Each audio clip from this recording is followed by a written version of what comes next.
A heated encounter between the humans and the monsters is going on.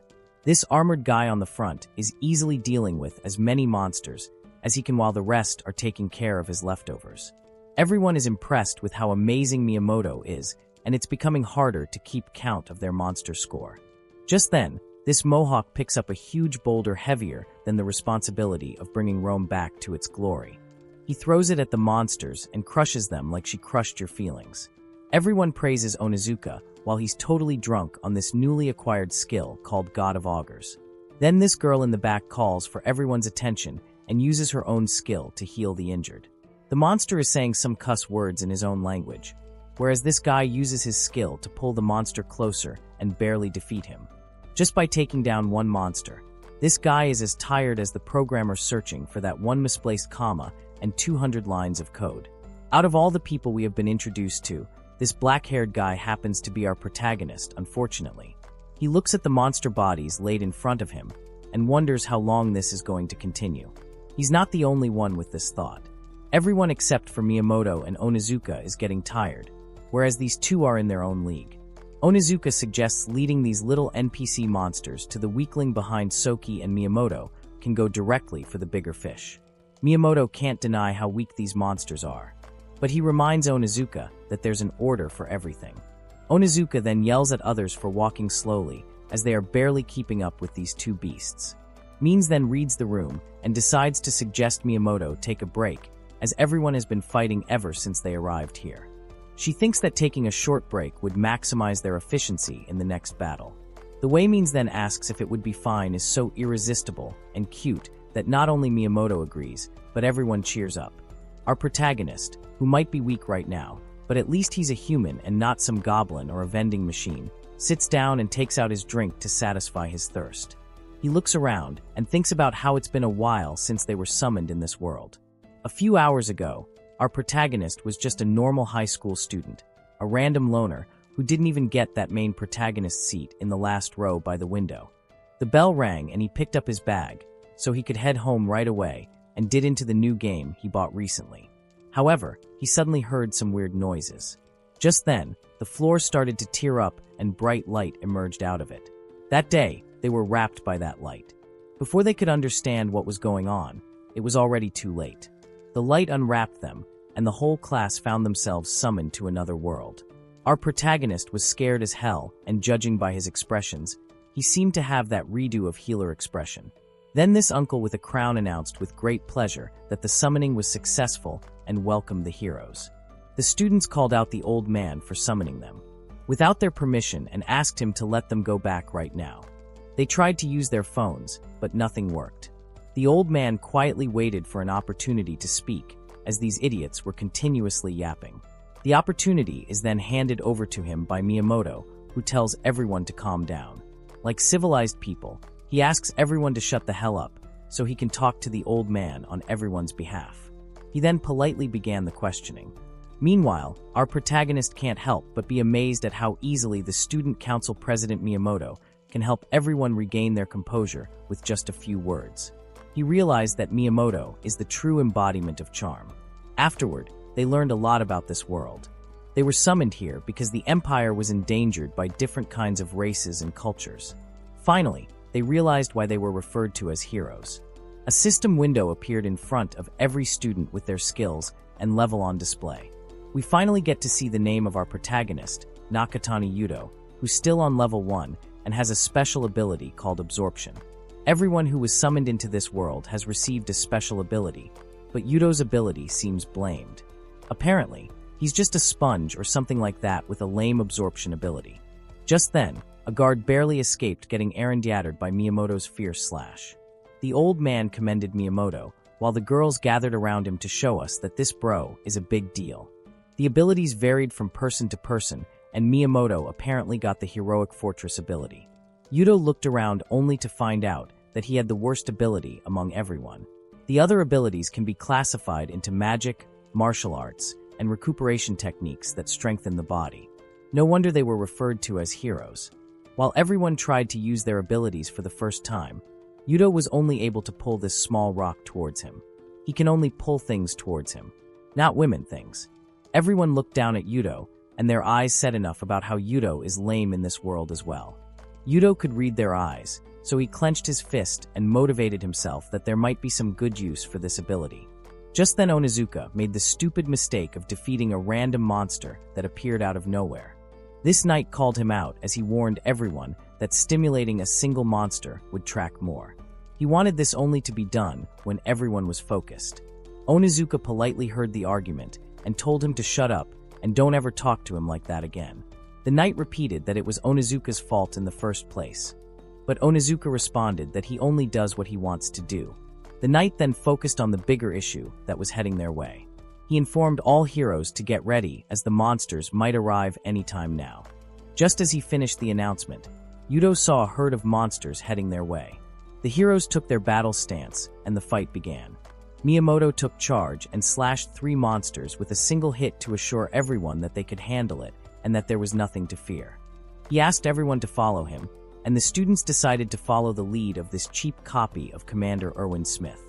Miyamoto and Onizuka proved their points that the true monsters here are actually these 2. The knights were also easily dealing with these monsters.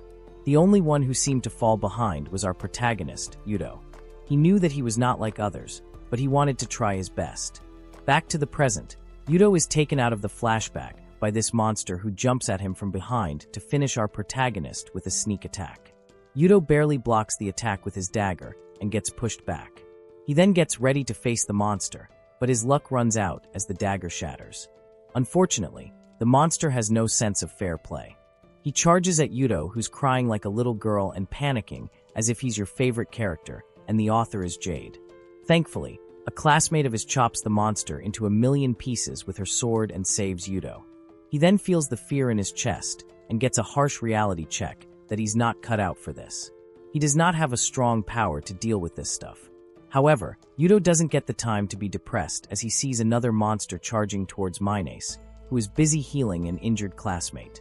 He calls out Minace to divert her attention towards the monster, but it's already too late as Minace is already in the monster's range. Seeing a pretty girl in danger brings out Yudo's main character features, and he impulsively uses his skill on monster. He knows that he can't attack the monsters with his power, so he decides to move minis far away from the trajectory of the monster's attack. That's the best he could do in this situation, and he succeeds. However, he fails to see the monster's next move. Minis is saved, but the monster's attention is on Yudo now, so before Yudo can react, the monster jumps at him with all his might. Yudo gets slashed badly by the monster, and he receives a fatal blow. Everything turns dark in front of him. He wonders what he is doing. He knew that people like him pretend to see nothing and try their best to survive. He has spent all his life like that, but now he tried to be hero for the first time and see where this got him. He's lying on the ground, unable to move, waiting to take his last breaths. He hears a distant voice of Means asking everyone to wait. However, she gets told that they should leave Yudo here and move on. She states that Yudo protected her, so she can't just leave him behind. They tell her that he is cursed now and is beyond healing. Miyamoto thinks that Yudo might have been cursed by the monster. However, that knight who got clapped by Onizuka states that maybe Yudo has been cursed since the beginning. If his doubt is true, he suggests everyone leave Nakatani behind.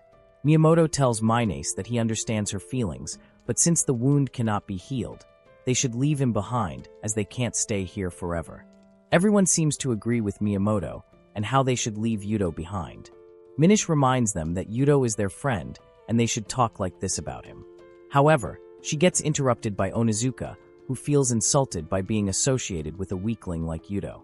He states that it's Yudo's fault for ending up in this situation. Yudo can see their inhumane eyes and disgusting words about how he's miserable and incompetent. It's as if they are glad that they won't have to see Yudo's face again. Meanwhile, Minace is crying while trying her best to heal Yudo. She's continuously apologizing to him, while Yudo is wondering why everyone is acting this way when all he did was save Minace. Minace blames herself for not being able to heal Yudo, so they won't leave him behind. Miyamoto sees an injured classmate on his dying breath and thinks that it's alright. He then sees a female cute classmate crying, and immediately his thirsty and desperate side takes over him as he grabs Minace and commends her for already doing so much for them. He hugs her while telling her that she must survive for Yudo's sake now. Another girl takes the crying Minace away and now Yudo is lying there alone, with Miyamoto standing above. Miyamoto bends down to say to Yudo's face that he has been useless until his very end. Not only that, but he also hurt their precious healer, so he hates trash like Yudo. Bro seems to not understand that Yudo actually saved Nines's life, but this only shows Miyamoto's personality. Therefore, he wants Yudo to suffer as much as possible before he finally takes his last breath. Uncle Knight Commander then calls out Miyamoto, saying that he shouldn't get so close to Yudo as he might also get cursed. Miyamoto apologizes and claims that he wanted to say his final goodbye to their good classmate. Yudo can hear them, so he's shocked and traumatized at seeing how his classmates are serious about leaving him behind. Miyamoto is even getting praised for how kind and considerate he is. Right now, Yudo can't care about that because his throat is burning and it's becoming harder for him to breathe. He can't even move his body slightly now. He's shocked at the couldn't care less look on the faces of everyone around him and realizes that they are going to let him die for real. Just then, Onizuka approaches Miyamoto and tells him that a brilliant idea just popped up in his brain. If he has a brain though, Miyamoto tries to stop him, saying that he shouldn't get closer to curse Yudo, but Onizuka tells him that he will do whatever he wants. He then looks down at Yudo while slamming his fists together, disappointed at the fact that even someone like Yudo is a hero. He decides that Yudo should finally prove useful for once by becoming an experience points for Onizuka. While Yudo wishes that Onizuka doesn't come any closer to him, the classmates try to stop Onizuka. However, they only put as much effort as Messi has put into learning English to say bad boys. Yudo begs his body to move as he is in grave danger. Onizuka grabs Yudo with his left hand and raises him to the height that should be perfect to blow him, as in send him flying. Yudo panics as he wishes for a way out. He repeats to himself that he doesn't want to die, not before he witnesses Luffy finding One Piece. Just then, a voice appears in his head and suggests Yudo use his powers. Yudo is confused, so the voice repeats that if Yudo doesn't want to die, he should use his power. Yudo is still confused as his power is not strong enough to do anything right now. However, he wonders if he should still try it. It would be crazy if he beats Onizuka with this power. Even if he doesn't, at least he will have something to laugh about in the afterlife. Yudo tries his one last desperate attempt to save his life and extends his hand at Onizuka's face. Onizuka sees Yudo's hand moving, so he wonders what he's up to now. Before he could react, a strange wind covers both Onizuka and Yudo. Everyone is surprised to see this out of nowhere. Means, who's out in the back, gets closer to see what's happening near Yudo. She sees all the knights and her classmates shocked at something. That's because they are witnessing a strange sight.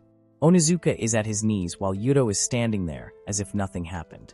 Onizuka is super angry as he yells at everyone not to come closer to him. With a hand on his face, he realizes that he did not receive a fatal blow, but he's confused as to what that was. Even more confused is Yudo, who's wondering what he just did. At least his body is free to move now.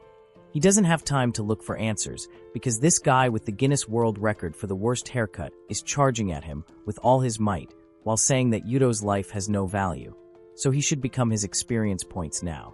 Yudo closes his eyes as it would be much less scary if he doesn't have to see that disgusting haircut. He then slowly opens his eyes and is surprised to see that he's easily blocking Onizuka's punch. The strong and powerful Onizuka has turned into some corn-addicted loser with physical strength comparable to a Reddit modder. Uncle Knight, Miyamoto, and everyone else are stunned to see the god of augurs, Onizuka, getting blocked with ease. Yudo wonders how he managed to pull this off, so the voice returns and informs him that this is his original power. Absorption. While Yudo pushes Onizuka away, the voice informs him that he has absorbed the skill of the god of augurs. Onizuka is irritated at how Yudo was hiding his true power and pretending to be a little fly only so he can make fun of him. This has further ignited Onizuka's motivation to end Yudo. However, Yudo has no plans of returning to the lobby with a KD of less than 1. And he doesn't want this guy with his weird haircut to cause harm to him, so Yudo decides to counterattack.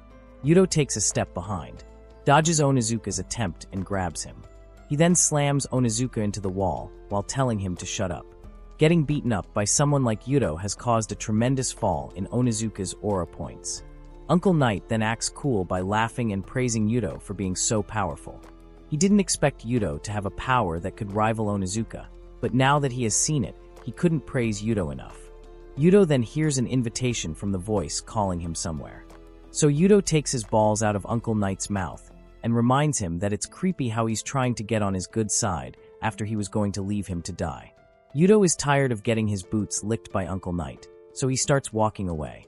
Whenever there's a conflict, a random NPC with a main character syndrome tries to jump in and take charge of the situation, even though he's the kind of guy that's on the bottom of a kidnapper's list. Miyamoto tries to stop Yudo, saying that he won't let Yudo do as he pleases. Yudo already knows that Miyamoto's personality is just as disgusting as Onizuka's hairstyle, so he leaves him on read. Means then calls him out, and since she's the only one that was bothered with leading Yudo behind, he turns around to look at her one last time before walking away. Miyamoto then asks Means to take care of Onizuka, and then approaches Knight Commander to share his thoughts. He states that letting Yudo free is a dangerous move since he has the power to heartlessly beat Onizuka like his meat. Miyamoto predicts that Onizuka will become their dangerous enemy soon. Therefore, he announces what he's going to do the next time he sees Nakatana Yudo. Meanwhile, Yudo is walking barefoot in this cold cave, wondering how long he has been walking. Luckily, he hasn't come across any monsters on his way. Just then, the voice reveals that it's because he already took care of the monsters. Yudo then sees the sight of monsters being taken care of, and it isn't as relieving as it sounds. The voice then asks Yudo to hurry up and come see him. Across the piles of monster bodies is a creepy and scary gate, the kind of gate no soul-leveling fan would like to cross unless he's sung Jinwoo. But since this is Yudo's second chance at life, he has all the courage he needs to pass through this gate. Yudo hesitates to go through the door, but the voice tells him that he should come inside.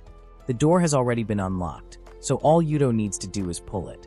Meanwhile, there's a tense atmosphere among the heroes, so this girl with the Halloween costume highlights how the air is gloomy in here. She thinks that Yudo must have come across the monsters by now and dealt with them at this point. She wonders what the matter is with that dungeon and asks Uncle Knight if it is the most dangerous place in the territory. The girl's confidence worries everyone, so they ask Knight Commander if that's true.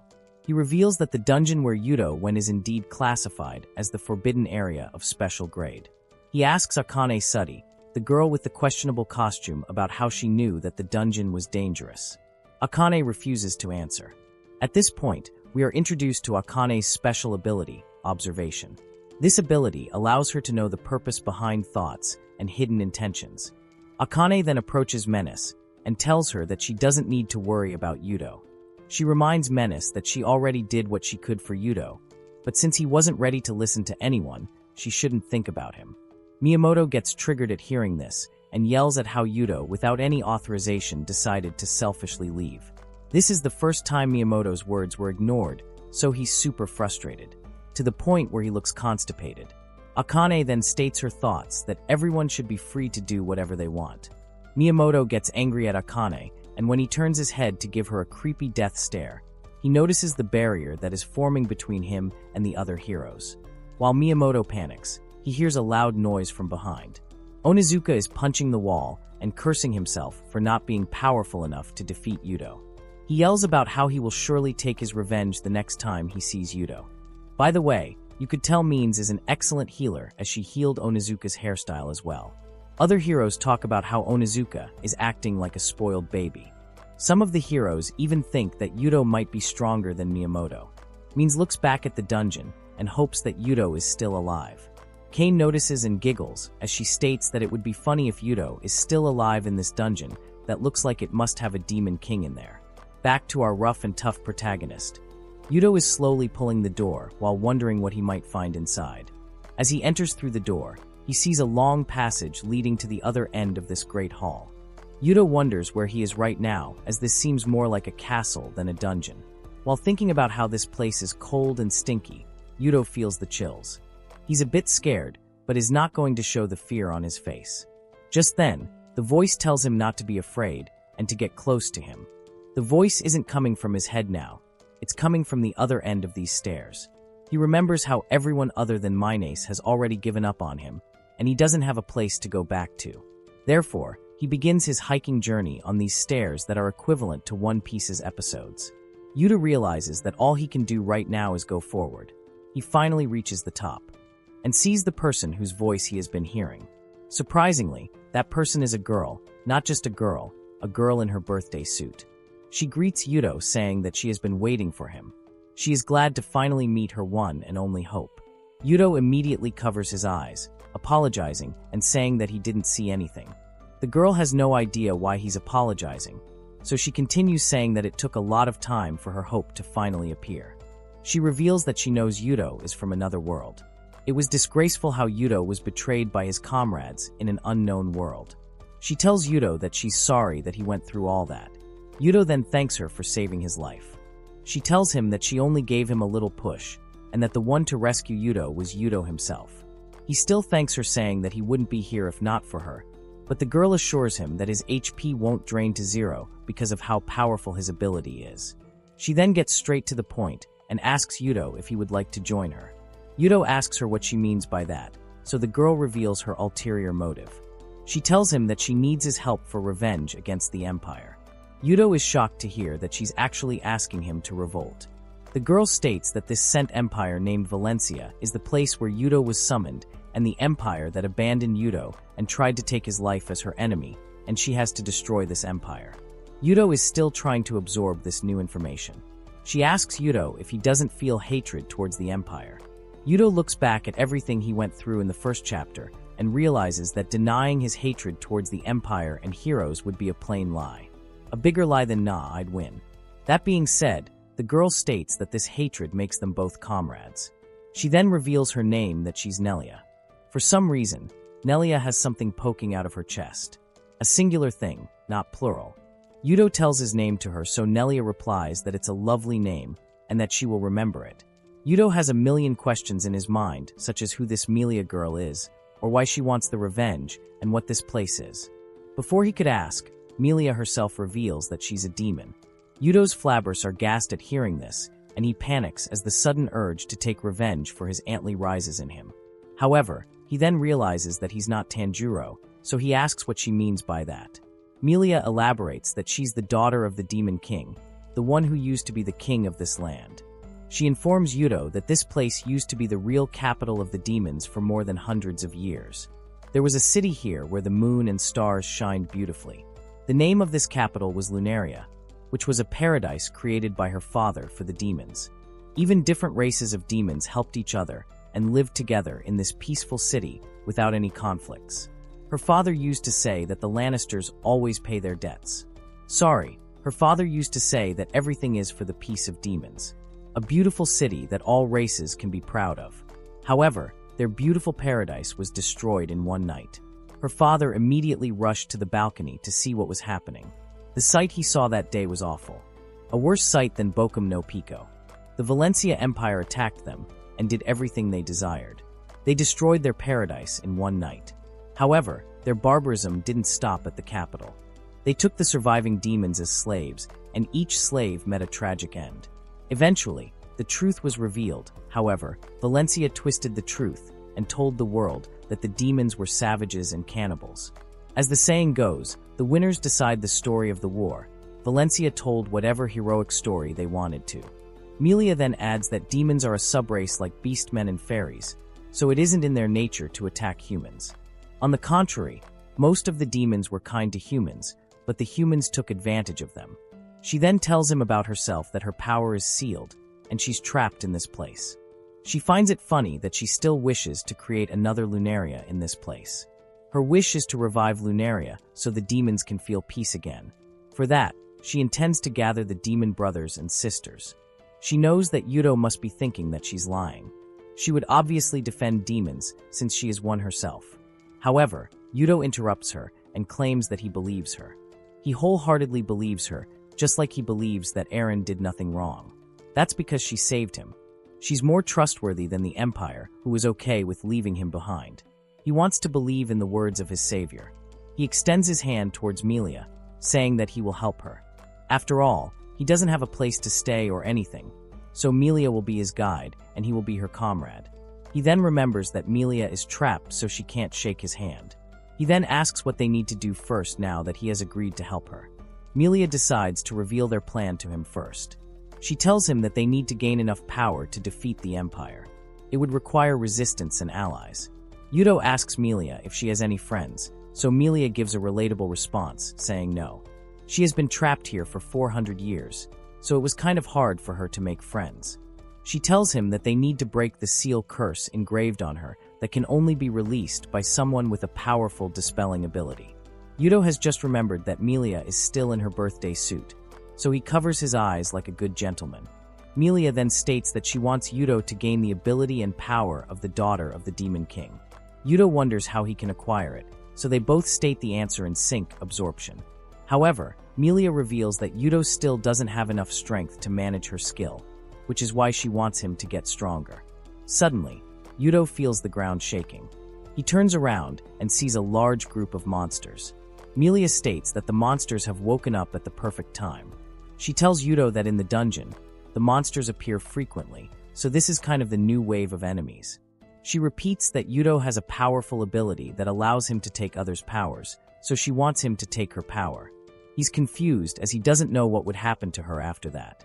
She assures Yudo that he doesn't need to worry about that because the one whose power is absorbed will only lose it for a certain time. This information relieves Yudo for a second until he realizes something scary. This must mean that the power he absorbed from Onizuka must have vanished. He checks his system window for it, and surprisingly, he still has that power. Melia then reveals that the power stays with the one who is absorbed. However, absorbing abilities alone is no good, as all abilities have compatibility. Therefore, they need to polish Yudo so he can handle the abilities he acquires. She simplifies all that yapping session into one line, that if there's one ability that everyone wants and one ability that can lead to plenty in the future, that's absorption. Just then, the monsters realize that the 2 minutes break is over, so they can attack Yudo now. They all charge at him, so Yudo panics and tells Melia that the monsters are coming. Melia asks Yudo to give her his hand and put it on her chest. While Yudo is still overwhelmed, Melia reveals that he needs all the power he can absorb, so this is the most direct way to do it. However, Yudo has become a statue for now because he has never gotten so touchy with a girl before. Even though Yudo himself has more elevation than Melia, he's still nervous. Melia reminds him that the monsters are about to devour him, so Yudo hesitantly grabs the little sponge so absorption can proceed. You know it's bad in a 2D world when one hand is occupied and there's no space for the second hand. Yudo starts absorbing her power and feels her ability entering his body. Yudo already has absorbed enough to inflate his tummy, but her power is far from over yet. In his mind, he feels like absorbing a tornado. Compared to this tornado, Onizuka's power was a minimal pressure sneaky fart. Not only her power, but Yudo could also see Melia's memories. The tragic events that happened in front of her eyes. And then what those humans did to her until finally sealing her powers and trapping her in this dungeon. Tears start rolling down Yudo's eyes after seeing Melia's memories. Melia loses her power for a moment since her power is gone. The curse isn't needed. The curse disappears, so Melia finally gets up from the throne and thanks Yudo for freeing her. She congratulates him for the absorption and asks Yudo how he feels. Man, the author is determined not to change her birthday suit. Yudo is barely keeping the magical power inside him as he keeps flowing out of every hole, the pore of his skin. Melia calms Yudo down, saying that he can take his time to learn to control this much magical energy. Yudo, who is now a bit scared, checks his skills, and now he has a magical enhancement, magical power, and black burial. Wait, what's the last one? Melia says that all these abilities are useful for Yudo. Now then, the monsters are here, so Melia tells Yudo to step forward and kick those monsters away.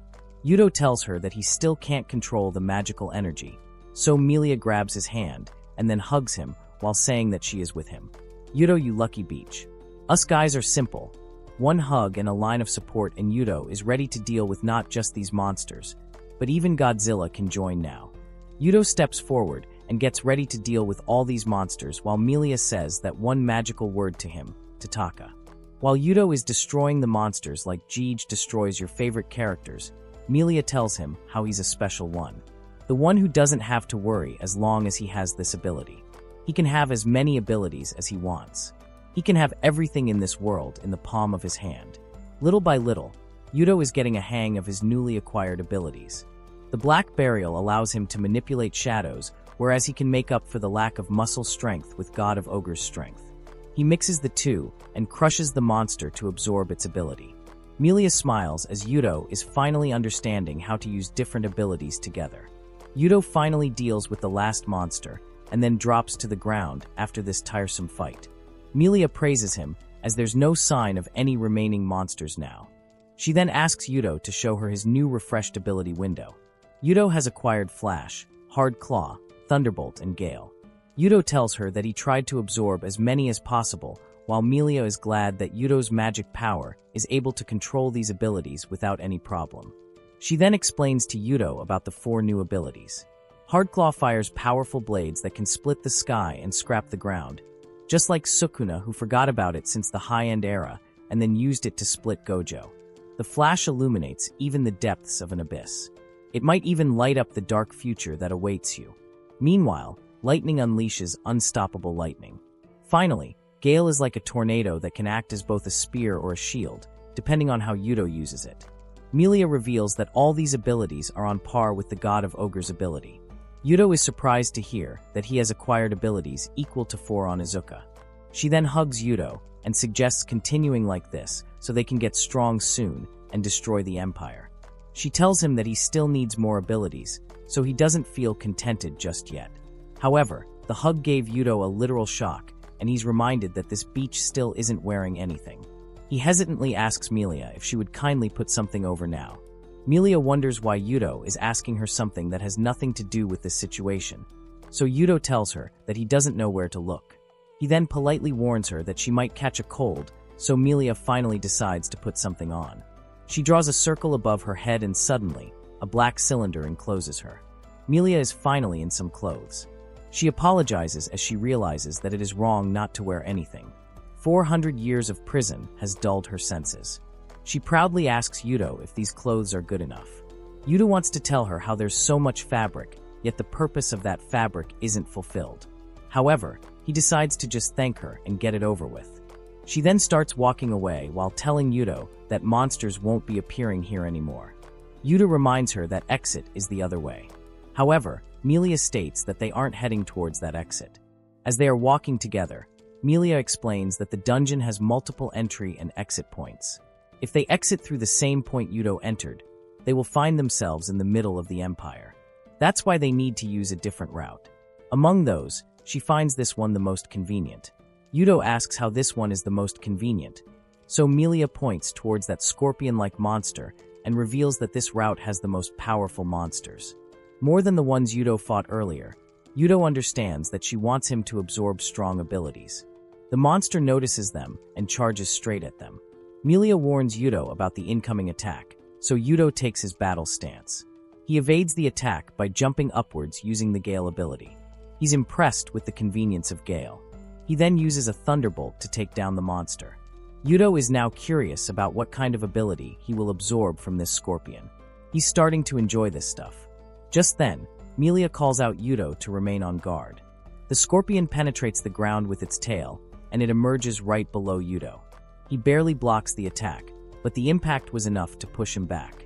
Yudo wasn't expecting this monster to do long-range attacks. Yudo uses Gale to make sure he isn't slammed into the wall, and using the same ability, he bounces back towards the monster to steal his power before he goes for the second attack. Yudo gets closer to the monster and uses absorption on it. Now then, it's time for the counterattack. Yudo uses the Ore Formation ability, and a huge spike appears from below that gives the monster a Drake experience.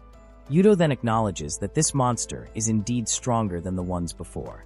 Melia nods and gives him a warning that the upcoming monsters will be stronger than this one as well. She tells him that this road leads them to the Great Forest of Dingirth, which is just outside the Empire.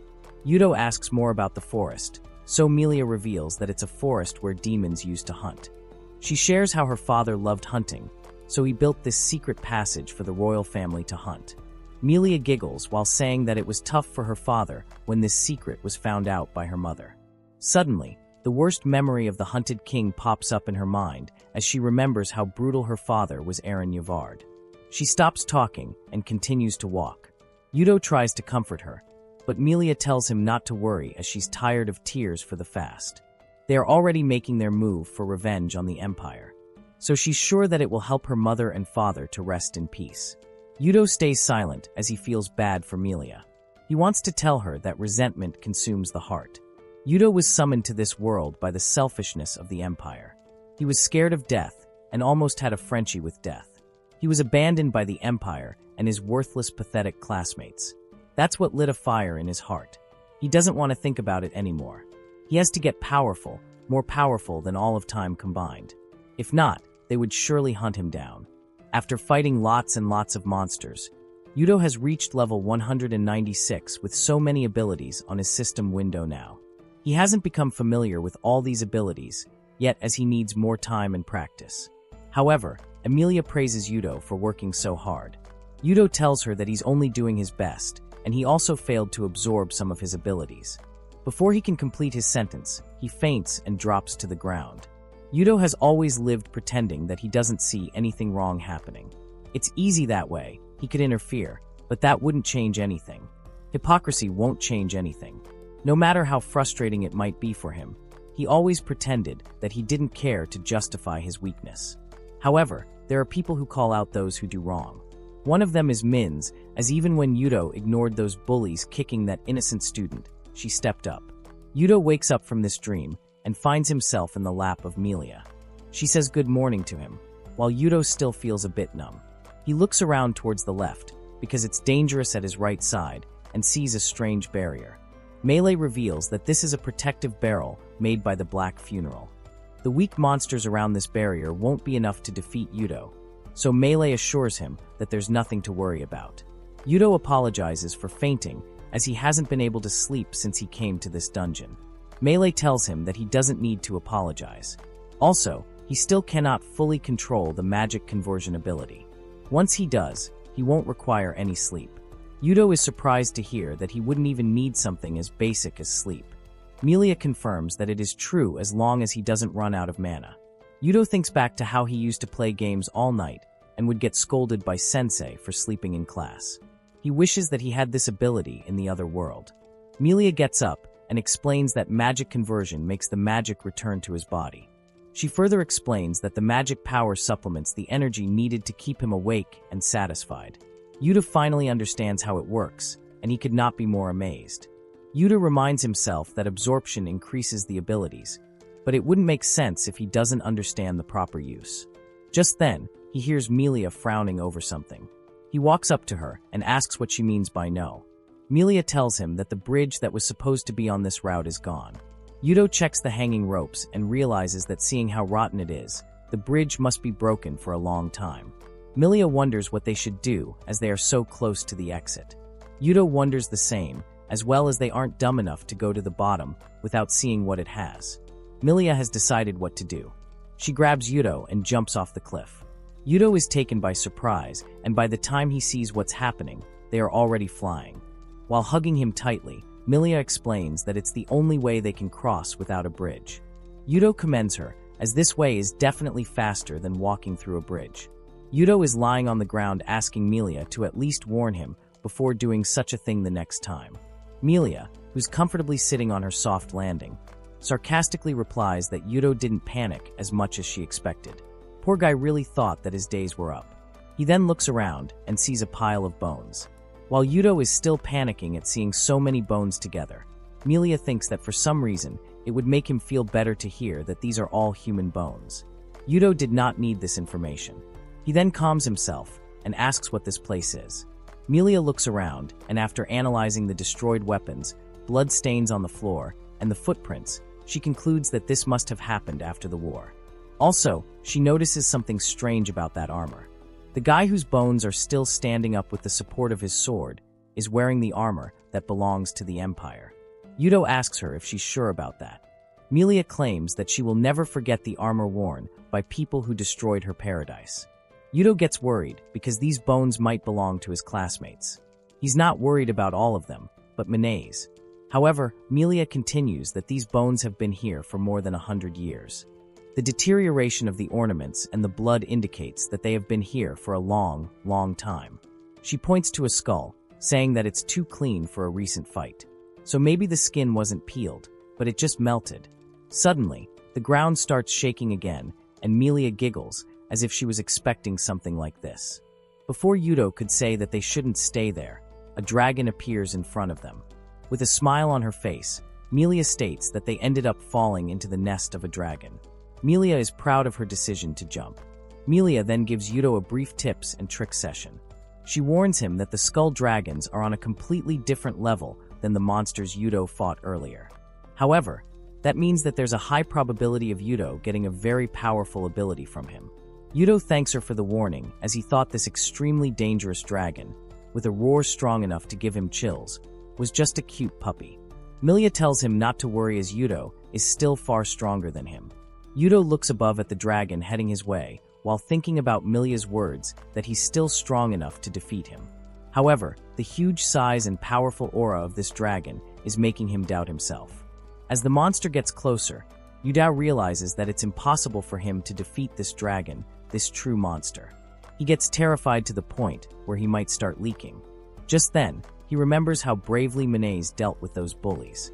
She called them out without any fear in her eyes while he turned his back like a coward. He wonders why he gets so scared over such tiny stuff. Yudo doesn't want to be a coward anymore. Even by turning his back, he ended up almost losing his life in this world. Therefore, he has learned that he can't change the results unless he takes action. He convinces himself that he is strong because he did save Minays back then. He fought with a group of monsters alone. He has got his motivation as he feels that he can do it. Using all his abilities, he can defeat this monster. Yudo attacks the monster that is about to devour him. A blast occurs as a result, and as the smoke clears, Yudo wonders if this attack was good enough. Unfortunately, the monster is still standing unfazed while Yudo couldn't dodge him in time, and his left side is giving us an X-ray view of his body. Yudo was not expecting this reward for his bravery. The corpse dragon begins charging at Yudo for the next attack, while Yudo is panicking about how he knows he's not a very nice person from the inside. But he never expected his inside to be this disgusting. He has no doubt now that this here is his end.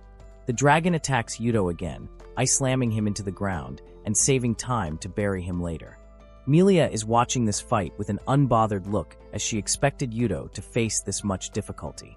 She then smiles as she sees Yudo in the air after dodging the attack. Despite being driven to a corner, Yudo is refusing to give up. However, Yudo still knows that he doesn't stand a chance against this monster.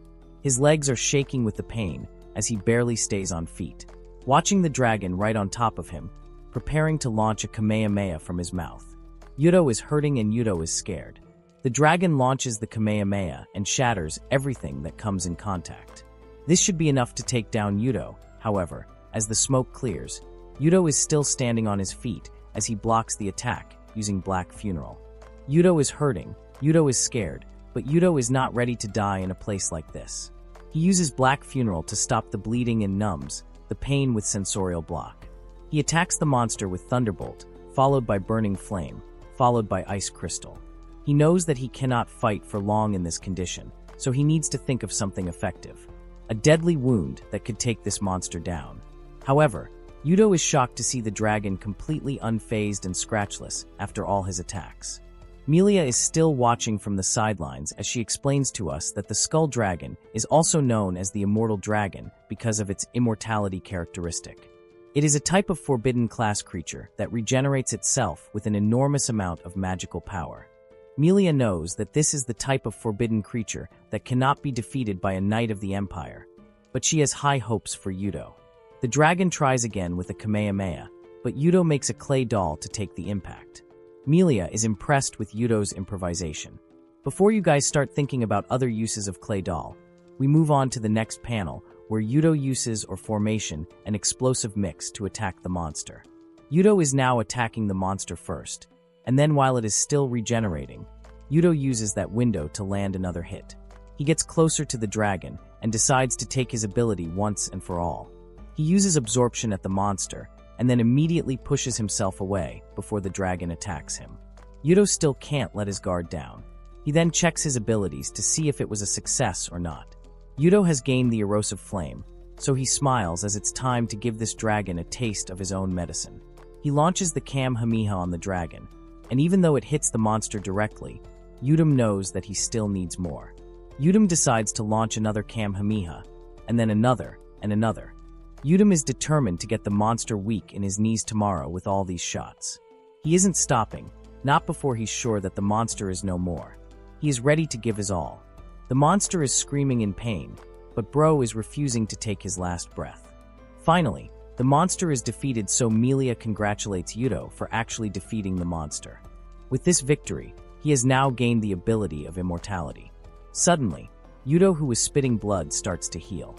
The bitten part of his body starts regenerating, and all the wounds disappear without a trace. Unlike Yudo, Melia isn't surprised, as this is exactly what one would expect from a forbidden ability. The immortality of the skull dragon regenerated its body as long as it had magical power in it. Melia then states that she forgot to tell Yudo that the skull dragon is a type of taboo. Yudo wonders what she means by that. Melia explains that taboo is a generic term for creatures with immense power beyond human control. In simple terms, Yudo has obtained special powers. She then tells Yudo that it's time to leave. The Great Dingrith Forest is right ahead of them. Yudo is now heading out of the dungeon with a new special power. Back to the Valencia Empire, the group of heroes are training vigorously. Uncle Knight is observing the training session, and Knight approaches him and talks about how the heroes are getting good control over their abilities. Knight Commander replies that he was skeptical at first, but he misjudged them.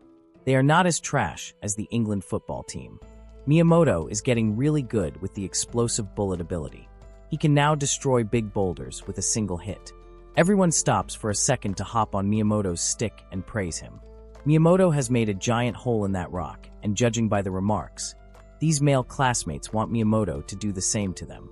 Knight Commander, who is far more experienced at bootlicking than these students, approaches Miyamoto and commends him for being such a good magician, on top of his already great swordsman skills. He talks about how others are getting stronger as well. He has been looking forward to this. Miyamoto counterlicks the commander's boots by saying that the credit goes to the Empire's supreme leadership, so he's in their debt. The commander tells him that he doesn't have to be so modest. Just then, Onizuka punches the knight who is helping him with the training and breaks down his strong shield. The knight is grateful to the armor and the shield, otherwise he may have suffered serious injuries. Now that the physical training is over, Onizuka moves on to the yapping training as he begins yelling at everyone, asking if they want to get stronger or not. Miyamoto feels secondhand embarrassment and wishes that Onizuka would calm down a bit. Everyone finds him annoying and talks to his back about how he shouldn't boast like this after getting humiliated by Yudo. They laugh at him while saying that a stupid muscle-brained bug should shut up and focus on himself. Miyamoto hears them saying this stuff. Unfortunately, Onizuka hears them as well and grabs them by their mouth as they are talking about how they would have easily defeated Yudo.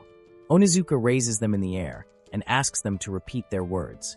It isn't surprising for someone with this haircut to be dumb enough not to notice that he's holding their mouth, restricting them from speaking. A couple of knights try to stop Onizuka, saying that he shouldn't do this to his friends. However, Onizuka denies being their friend and asks the knights if they want to be next. He overwhelms them by asking if they also think that Onizuka is a bug. Miyamoto then steps in and asks Onizuka to stop this. He knows that Onizuka is frustrated, but he shouldn't take out his anger on others. With an evil grin on his face, Miyamoto tells Onizuka that he should save this anger for the one that he really wants to end. Onizuka clicks his tongue in frustration and walks away. The two guys thank Miyamoto for saving them from this Yankee. Meanwhile, everyone uses this opportunity to again ride Miyamoto. However, there's one person who seems disconnected from the rest. Mayonnaise. Akane notices Mayonnaise acting differently. She decides to grab Mayonnaise and scare her while saying that she should cheer up as well. Mayonnaise claims that she is fine. Everyone is trying their best, but for some reason she still feels a bit depressed. Moreover, she's sure that the one who feels the most pain right now is Yudo. She states that no matter what happens to him, she will always think of him as her friend. Therefore, she plans to heal Yudo the next time she sees him. She plans to get him back to their side. She feels depressed because she feels that she's falling behind. Akane tells Mayonnaise to chill as she's taking it way too seriously. Just then, two guys and a lady walk into the training area. For some reason, Akane gets on guard upon seeing them. The aesthetic 4-2 guy with 50% glasses greets the commander while commending the efforts of all the heroes. Uncle Knight is surprised to see Mr. Aesthetic Chancellor Dennis in here with Secretary Dahlia and Lord Roy. Dennis laughs at Commander Seg's reaction and then turns to Miyamoto, saying how they haven't seen each other since the summoning ceremony. While Miyamoto wonders what the Chancellor and Lord of the Army are doing here, Dennis asks Miyamoto if he would accompany them as they have been given a royal decree. All the heroes gather in the meeting room. Dennis starts talking and apologizes first for coming so early. He then asks everyone if they remember the reason why they were all summoned to this world. One of them replies that it's because the Empire is in some crisis. Dennis nods and then states that he has received direct orders from the king regarding that crisis. He wants to exterminate the remnants of the demons on the front lines. Miyamoto asks what they are going to do about the dungeon that still isn't captured. Dennis replies that it isn't necessary anymore, as they have already acknowledged the power of heroes. Any more skill testing would be a waste of time. Miyamoto then asks Dennis about the demons. Dennis explains that demons are actually man-eating barbarians. They are the demi-humans who devour innocent lives with glowing red ketchup. Glowing red eyes. Demons are mankind's enemy. Upon hearing demi-humans, the students start talking among themselves how demi-humans are still half-humans, so they would technically be doing war crimes against people. Others think that demi-humans aren't any different from monsters, so they shouldn't think much about them. While the opinion is still divided, Dennis reminds them that this is a royal order, so he would appreciate it if the heroes accept it kindly. Miyamoto takes charge and accepts the order since it is a direct one of the kind. He reminds everyone that the reason they were called to this land as heroes is because the Empire is in crisis, so it's natural for them to deal with that crisis. All the NPCs agree with Miyamoto, and now the majority has the same opinion that they should just do what they have to. Dennis compliments Miyamoto and thanks him for his spirit. Dennis then moves on with a snap. Secretary Dahlia portrays the picture of the abandoned castle that is being used by the remnants of the demons as their base. In the Dingrith Forest, there used to be a prosperous demon city named Argonam. Melia tells Yuto about Argonam and how when she was young, she heard from her father that demons who left Lunaria lived in that castle. Yuto finally understands that this means that there might be some surviving demons in there. Just then, Melia remembers something and turns to Yuto. She then casts a magic circle around him and dresses him in a goated outfit. A pure main character outfit. Would love to have passed some insulting remarks, but this is too good. Melia tells him that he can't wear torn clothes forever, so this is a gift from her.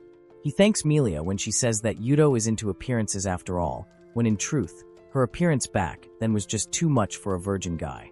They have finally reached the exit, so Melia turns around and thanks him again for freeing her so she can go outside. She can finally fulfill the demon's long-cherished wish, so she grabs Yuto's hand and they head outside together.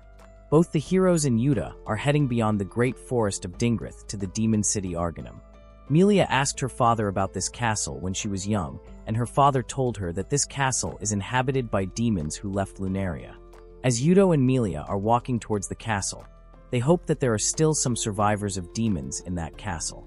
Yuto tells her that he hopes all the survivors are still there. Melia smiles as she states that they will be, she's sure of it. Yuto asks Melia how long it would take for them to reach the demon city. Melia reveals that if everything goes smoothly, they will be there after 3 days of walking. Yuto is glad that he has a lot of magical power, otherwise he wouldn't have managed to walk for 3 straight days. While they are still talking, a random NPC interrupts them and tries to land a surprise hit. However, they both easily dodge the attack. The NPC then expresses joy that he really found the vagabond hero. He shows them the wanted poster of Yuto and asks Yuto to kindly give him give him his head so he and his crew can enjoy the rest of their lives without any money problems. Meanwhile, at the castle, some demon children are playing around at the entrance. They notice Ryan One-Ichin coming back with a bag in her hand. They are happy to see her. Ryan then walks to the gate, and before opening it, she announces her name, so no one gets worried or panics. She enters the castle and greets everyone with a bright smile on her face. She announces to all the children that she got a lot today, so she's going to prepare the food right away. While Ryan is distributing food to everyone, the old lady apologizes to him for how Ryan has to look for food for everyone for the sake of demons. Ryan tells Auntie not to mind, as she's doing what she wants to do. Just then, a little demon asks for seconds while the old lady tells Ryan that she doesn't know how to repay her kindness. Ryan insists that they don't owe her anything because the demon race and the dragon race are allies.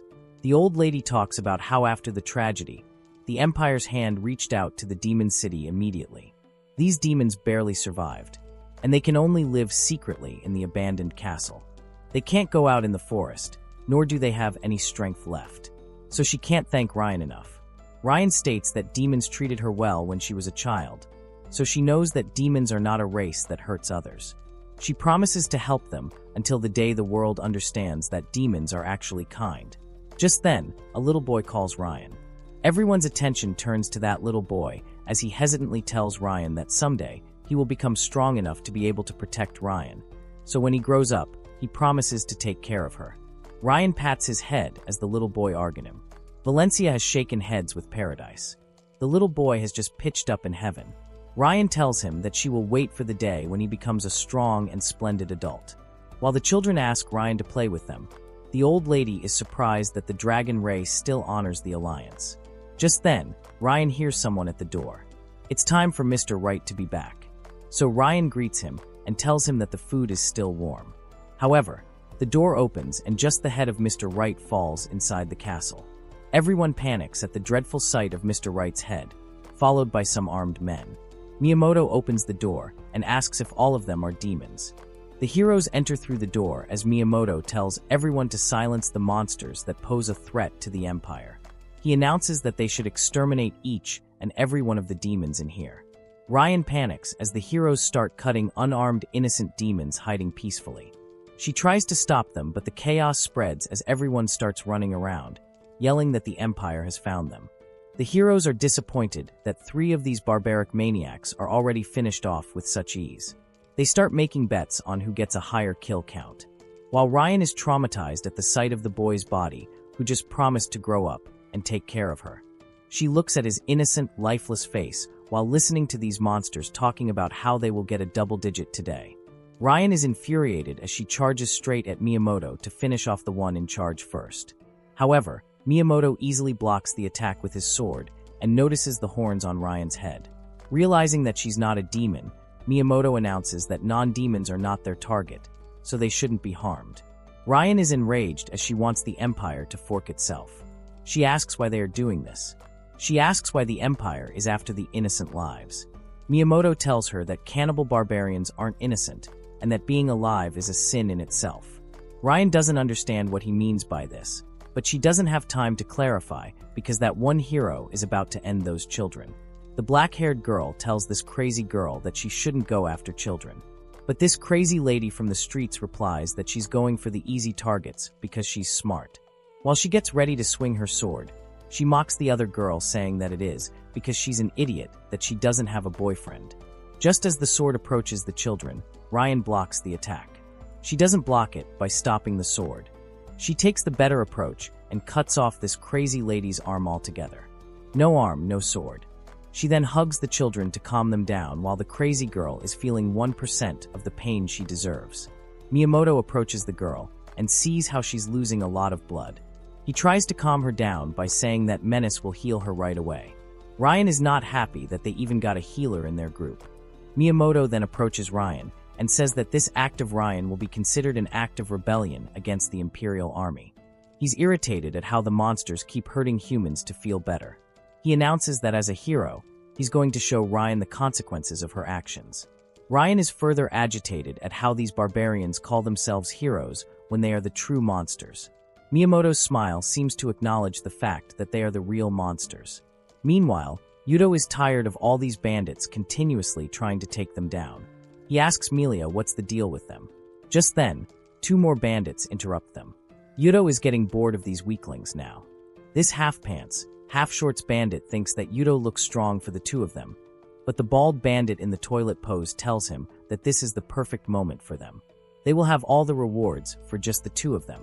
However, Yuto and Melia ignore them and move on. The bandits feel insulted and demand some attention, whereas Yuto and Melia are happy that the castle is finally in their view now. Yuto and Melia sigh and knock out the bandit rows with ease. They continue with their journey, and Yuto asks Melia what she plans to do if there really are survivors. Melia stops for a second, and then gets ready to reveal something crazy to Yuto. It doesn't seem that Melia has any peaceful plans.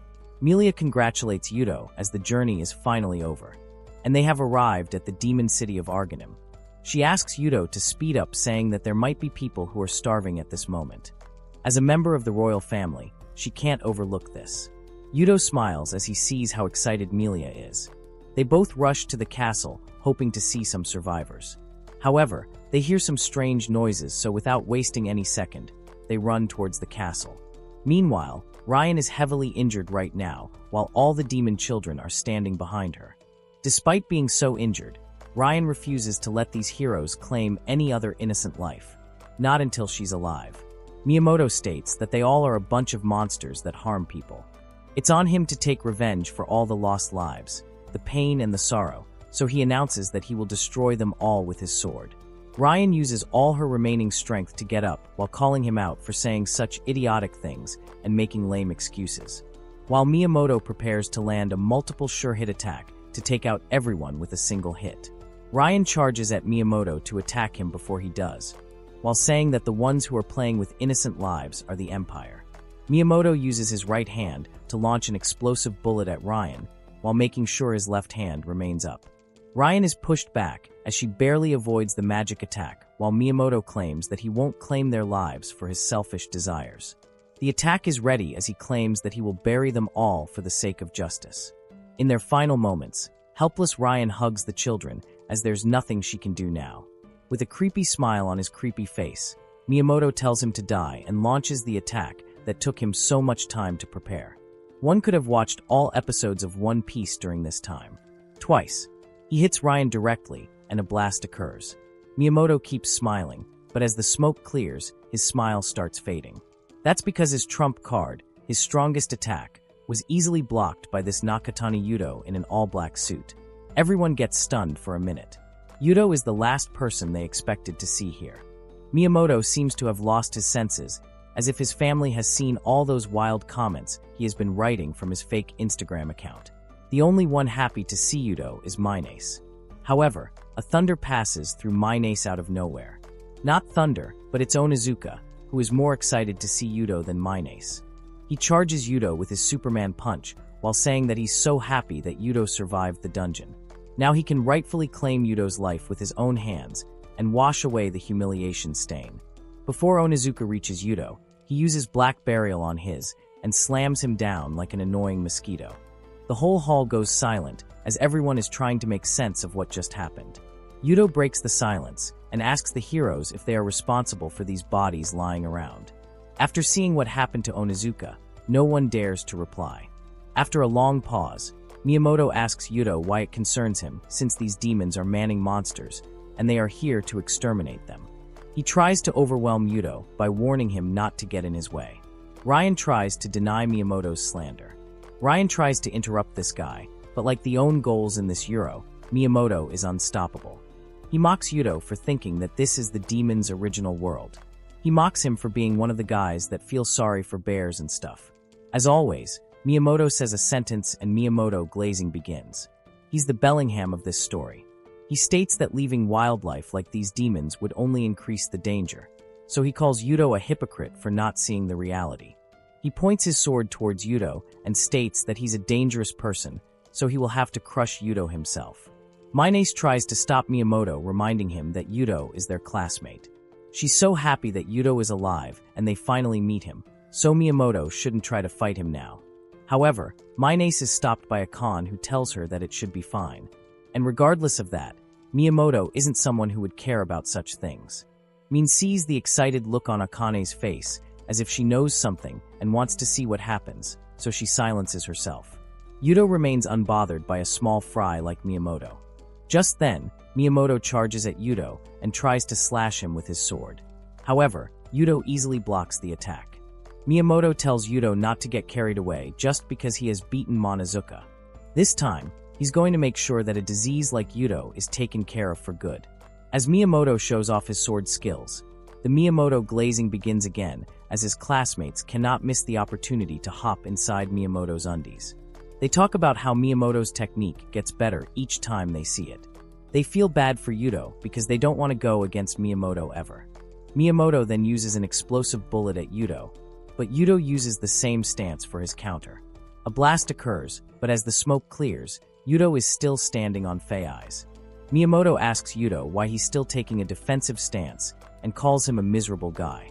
Mines is getting worried, so she asks Akane if she can intervene, but Akane tells him to look closely. She notices the expressions and how Miyamoto is giving his all while Yuto seems as uninterested as your cat. She's somewhat relieved now. Miyamoto asks him how he likes his strength. Yuto looks at Milia, and she nods while Miyamoto claims that he became stronger. While Yuto was stubborn and left, so he should see what the power of a hero is. Turns out Yuto was only letting Milia check out Miyamoto's power, so she points at Miyamoto and tells Yuto that she doesn't need that. Upon hearing that Miyamoto is useless, Yuto throws the layer of garbage away with a single and minimal power hit. Just as Miyamoto takes the hit, he's stunned as his egoistic bum wasn't ready to be clapped by Yuto, who he thought was nothing compared to him.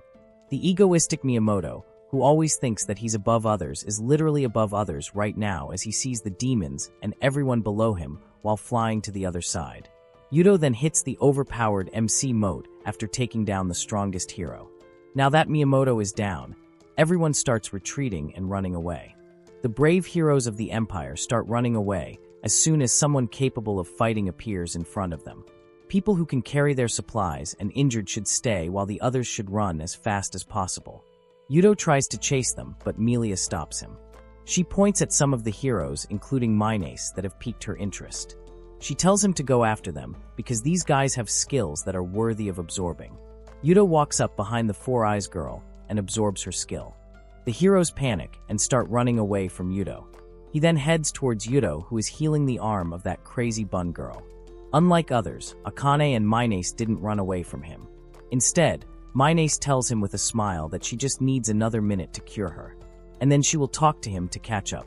However, Yuto extends his arm and absorbs Menace's skill. Kane is stunned, as this is not what she was expecting. Crazy Bun Girl is panicking as her arm hasn't fully healed yet. Minace passes out as her ability has been absorbed. Yuto then uses his newly acquired healing magic skill and uses it on Bun Girl. In an instant, he heals her arm and then walks away. Akane looks at him with a bombastic side eye while Yuto walks away. Meanwhile, the other students are trying to get Miyamoto and Onizuka on their feet before Yuto comes for them. However, they are both traumatized. Their dignity has been thrashed as they did not expect Yuto to bend them over. As Yuto walks back to Milia, Ryan charges at the escaping heroes while clicking her tongue in frustration. She yells at them to stop them from running away. Ryan tries to attack them, but the samurai girl blocks the attack with her sword. Ryan is frustrated at how these Imperials from the Empire take everything from them when they want to and run away when they find themselves in the slightest danger. She calls them a coward, which they surely are, but she's too exhausted to chase after them. Just as the heroes are about to leave, Ryan gets up to go after them again, but Yuto stops her. He states that the heroes have a better number today, so they should give up on fighting for now and focus on healing the injured demons. Yuto walks to Milia, who is checking everybody to see if there's a slightest hope of treatment. She's closing the eyes of the deceased and paying her respect. Unfortunately, several demons lost their lives today. Milia states that only if her powers weren't sealed, she might be able to do something. However, she then realizes that even if she had her powers, the ones who passed away would not come back. Yuto looks at Milia's depressed face and decides that it's better to leave her alone for now. He then uses healing magic on the injured demons and gets praised by cute lil demons. Ryan then turns to Milia and approaches her. She apologizes in advance if she's getting the identity of Milia wrong, but she still asks if Milia is the person Ryan thinks she is. However, as Milia turns around and looks at Ryan, her confusion fades away as her guess is right. She immediately drops to her knee and apologizes to Lady Milia.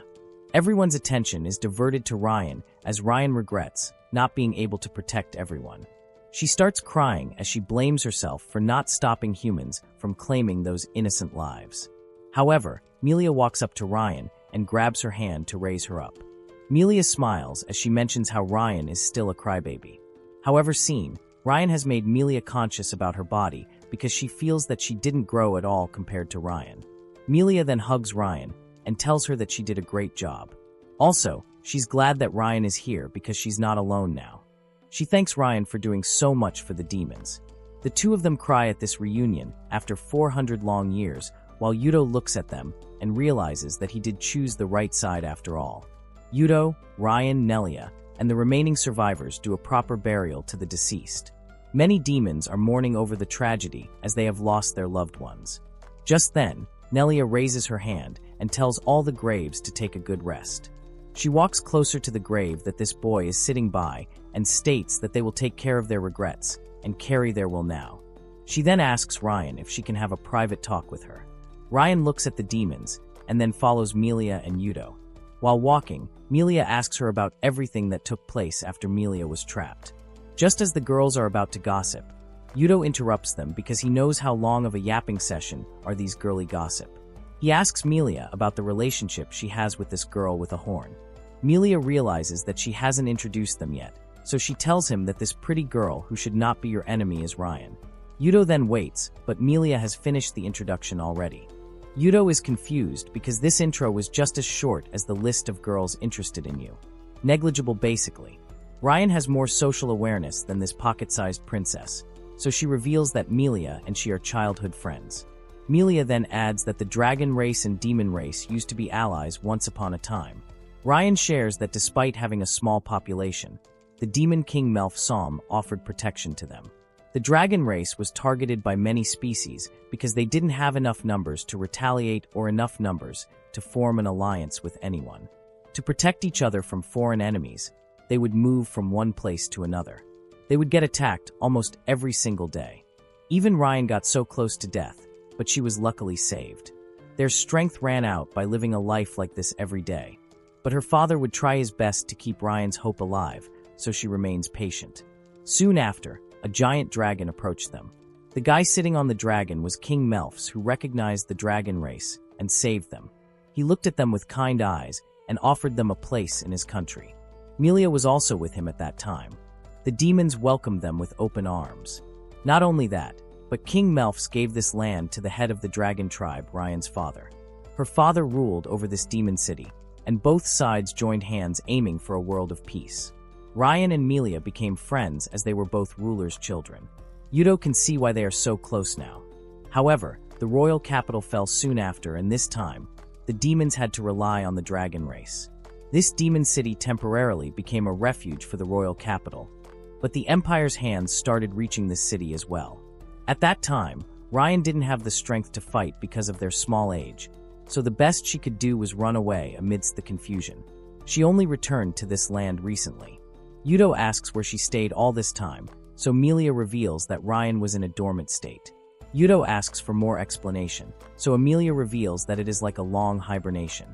Like the state you're in when a random person asks you English or Spanish. In this state, no magic power will leak out, so the chances of the enemy finding you are minimized. By the time Ryan returned, there were only young children and old people left in the city. Those who had the power to fight already suffered a defeat, so Ryan did what she could. Yudo is impressed with how Ryan managed everything on her own. She knows that she's still no match for heroes. Yudo looks down in shame as Ryan cries about how the heroes slaughtered innocent souls, even though they did nothing to deserve this treatment. She then wipes her tears and focuses on the bright side that if Yudo and Melia hadn't arrived, everyone would have been enjoying with jujitsu sorcerers in heaven. Melia is glad that at least some of them survived. Now then, it's Ryan's turn to ask who this guy in the black suit is. Melia shares that he's Yudo. Once again, Melia fails to give a proper introduction, and this time, Yudo and Ryan aren't even surprised. Melia sighs as she's not some professional yapper like Aodi haters who quit their jobs only to prove that Aodi is not a masterpiece. She hands the makeover to Yudo, so he introduces himself. Yudo reveals that he was summoned to this world with the heroes, but he decided to part ways with them. If Ryan wants to know more details, she should buy the manga or watch our recap from the beginning. He makes it clear that he and the Empire are enemies right now, so Melia adds that this makes Yudo their ally. She asks Ryan if she noticed as well that Yudo is far stronger than all the other heroes. Ryan looks at the flashback of Miyamoto getting clapped, so she acknowledges that Yudo is indeed strong. Melia shares that Yudo is the one who broke her seal when they were alone in the dungeon. She's talking about the magic seal, just to be clear. She calls Yudo a demon hero because he's not an ordinary hero now. She then remembers something and states that she found a clue to counterattack. She asks Yudo about something he did earlier. Yudo raises his hand and summons demon minions. While the minions are busy with Labobo, Yudo shares that this skill is a bit unreliable, but the power of numbers has its own perks. Melia then states that the Empire was carrying some goods, so Yudo now understands why she asked him to summon these minions. They not only humiliated the heroes, but also took their supplies. Yudo realizes that this summon skill, if used correctly, can be very fruitful in the future. Ryan then asks Yudo if he can actually steal skills, so Yudo replies that he can also steal the hearts of pretty ladies with horns. Sorry, he actually replies that the robbery is temporary, but then Melia completes the sentence by saying that he can use the skill permanently. Ryan is very impressed by this incredible power. The Empire didn't know about his skill, and they even called it an unlucky skill. That reminds Yudo of the first chapter. Everyone thought that this was just an ability to pull things closer, and compared to other skills like Ogre God, Healing Magic, and Summoning, it seemed useless. Melia is the only one who knows the true extent of his power. Melia then tells Yudo to fight back against the Empire, just like he did with all those Roops on their way. The Empire has already issued a reward on his head, so it's only fair for Yudo to fight back. Yudo, Melia, and Ryan have tied up 3 NPCs and are interrogating them. Like a good NPC, they spill everything just after a few bruises. Turns out it was the Empire who issued a bounty on Yudo's head. The NPC becomes relatable for a second as he cries about the tough economy and how the loot from this route isn't enough to send his kids to school. That is why he went after Yudo. Melia asks Yudo what he thinks should be done about this. Yudo is a bit confused. Meanwhile, at the Holy Empire of Valencia, heroes are frustrated.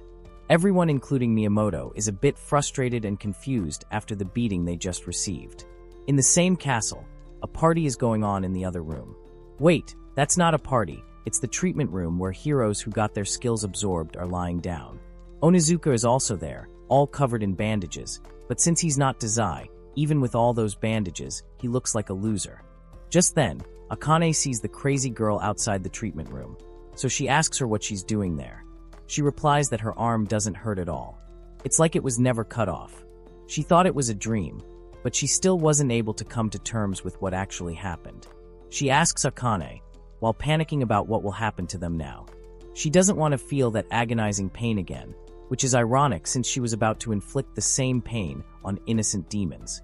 Akane is looking at her, amazed at how the turn tables. Miyamoto jumps into the conversation, saying that Akane definitely knows something. He, on the other hand, is Jon Snow, who knows nothing. He points out how Akane hasn't made his abilities clear yet, so he asks what she is actually hiding. Akane tells him to calm down and repeats that her ability only improves her eyesight a little. She refuses to elaborate anymore and then reveals that she saw Yudo's story with her own eyes.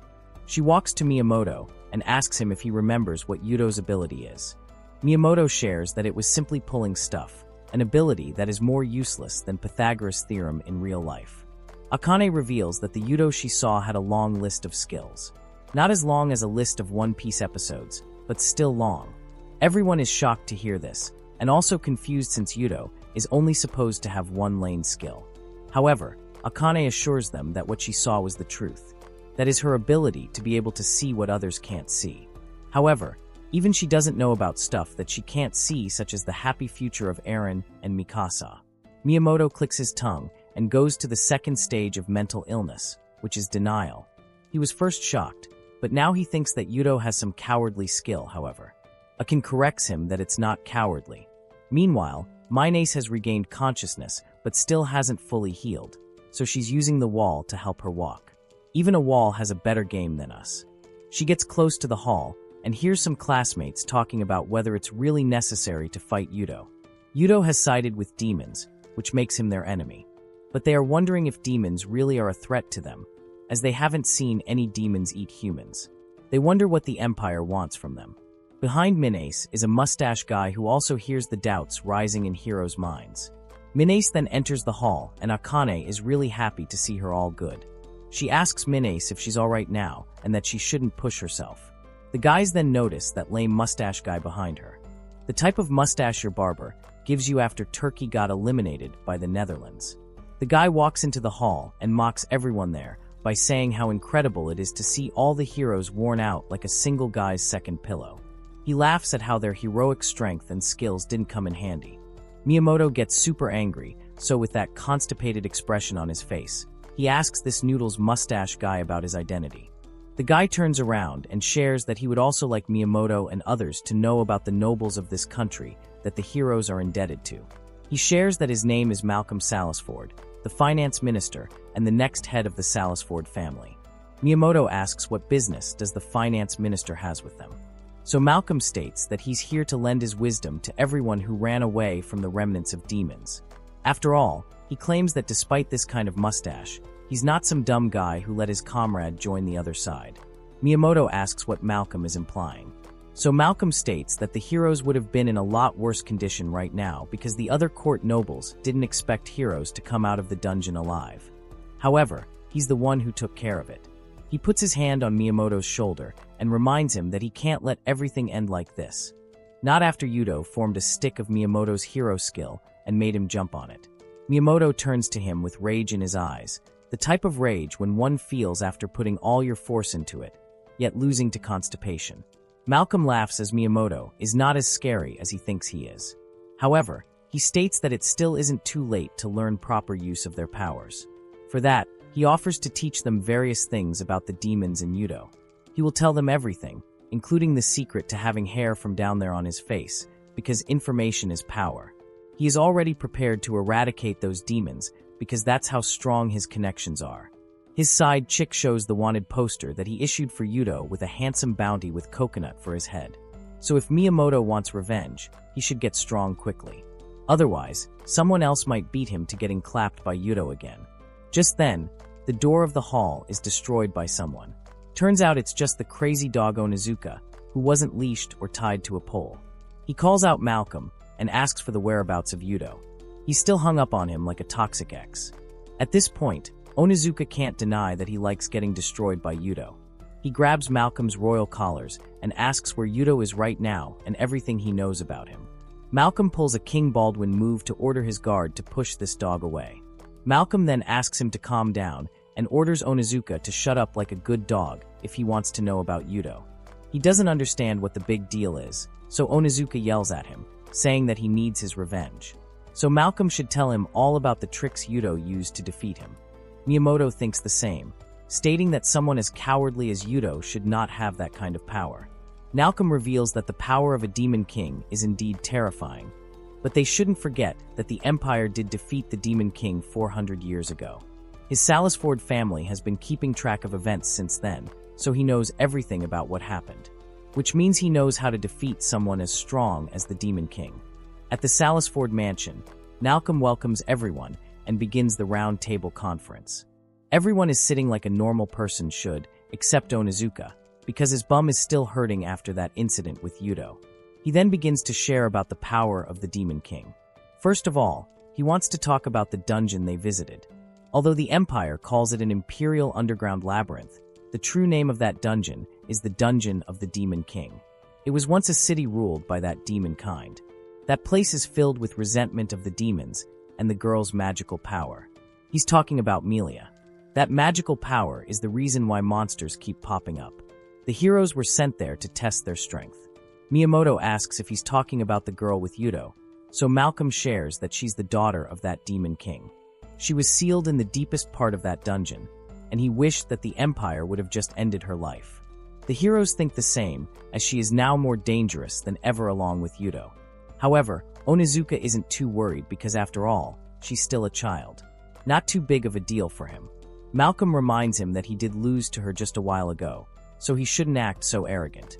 Onizuka claims that he only fought Yudo, which means Melia wasn't strong enough to be on the front lines.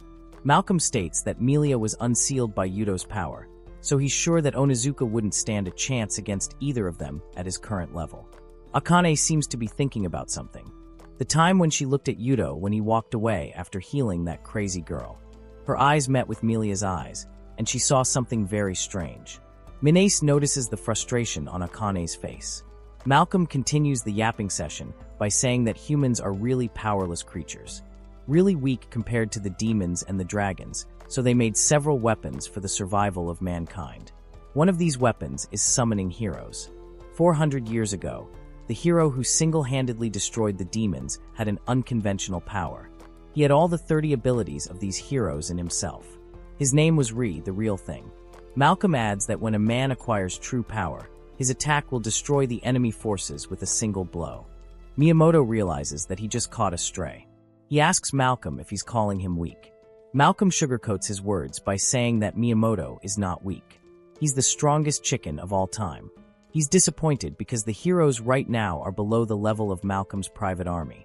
The classmates can't deny the fact that their mad dog Onizuka was held down by Malcolm's guard with one hand. Onizuka realizes that the big guy grabbed him as easily as one would grab walnuts in his pocket.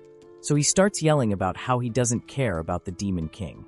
He only wants to hear about Yudo. However, Malcolm states that he needs to inform the heroes why they are so weak before getting to Yudo's topic. He claims that originally, one can learn the power of their opponents.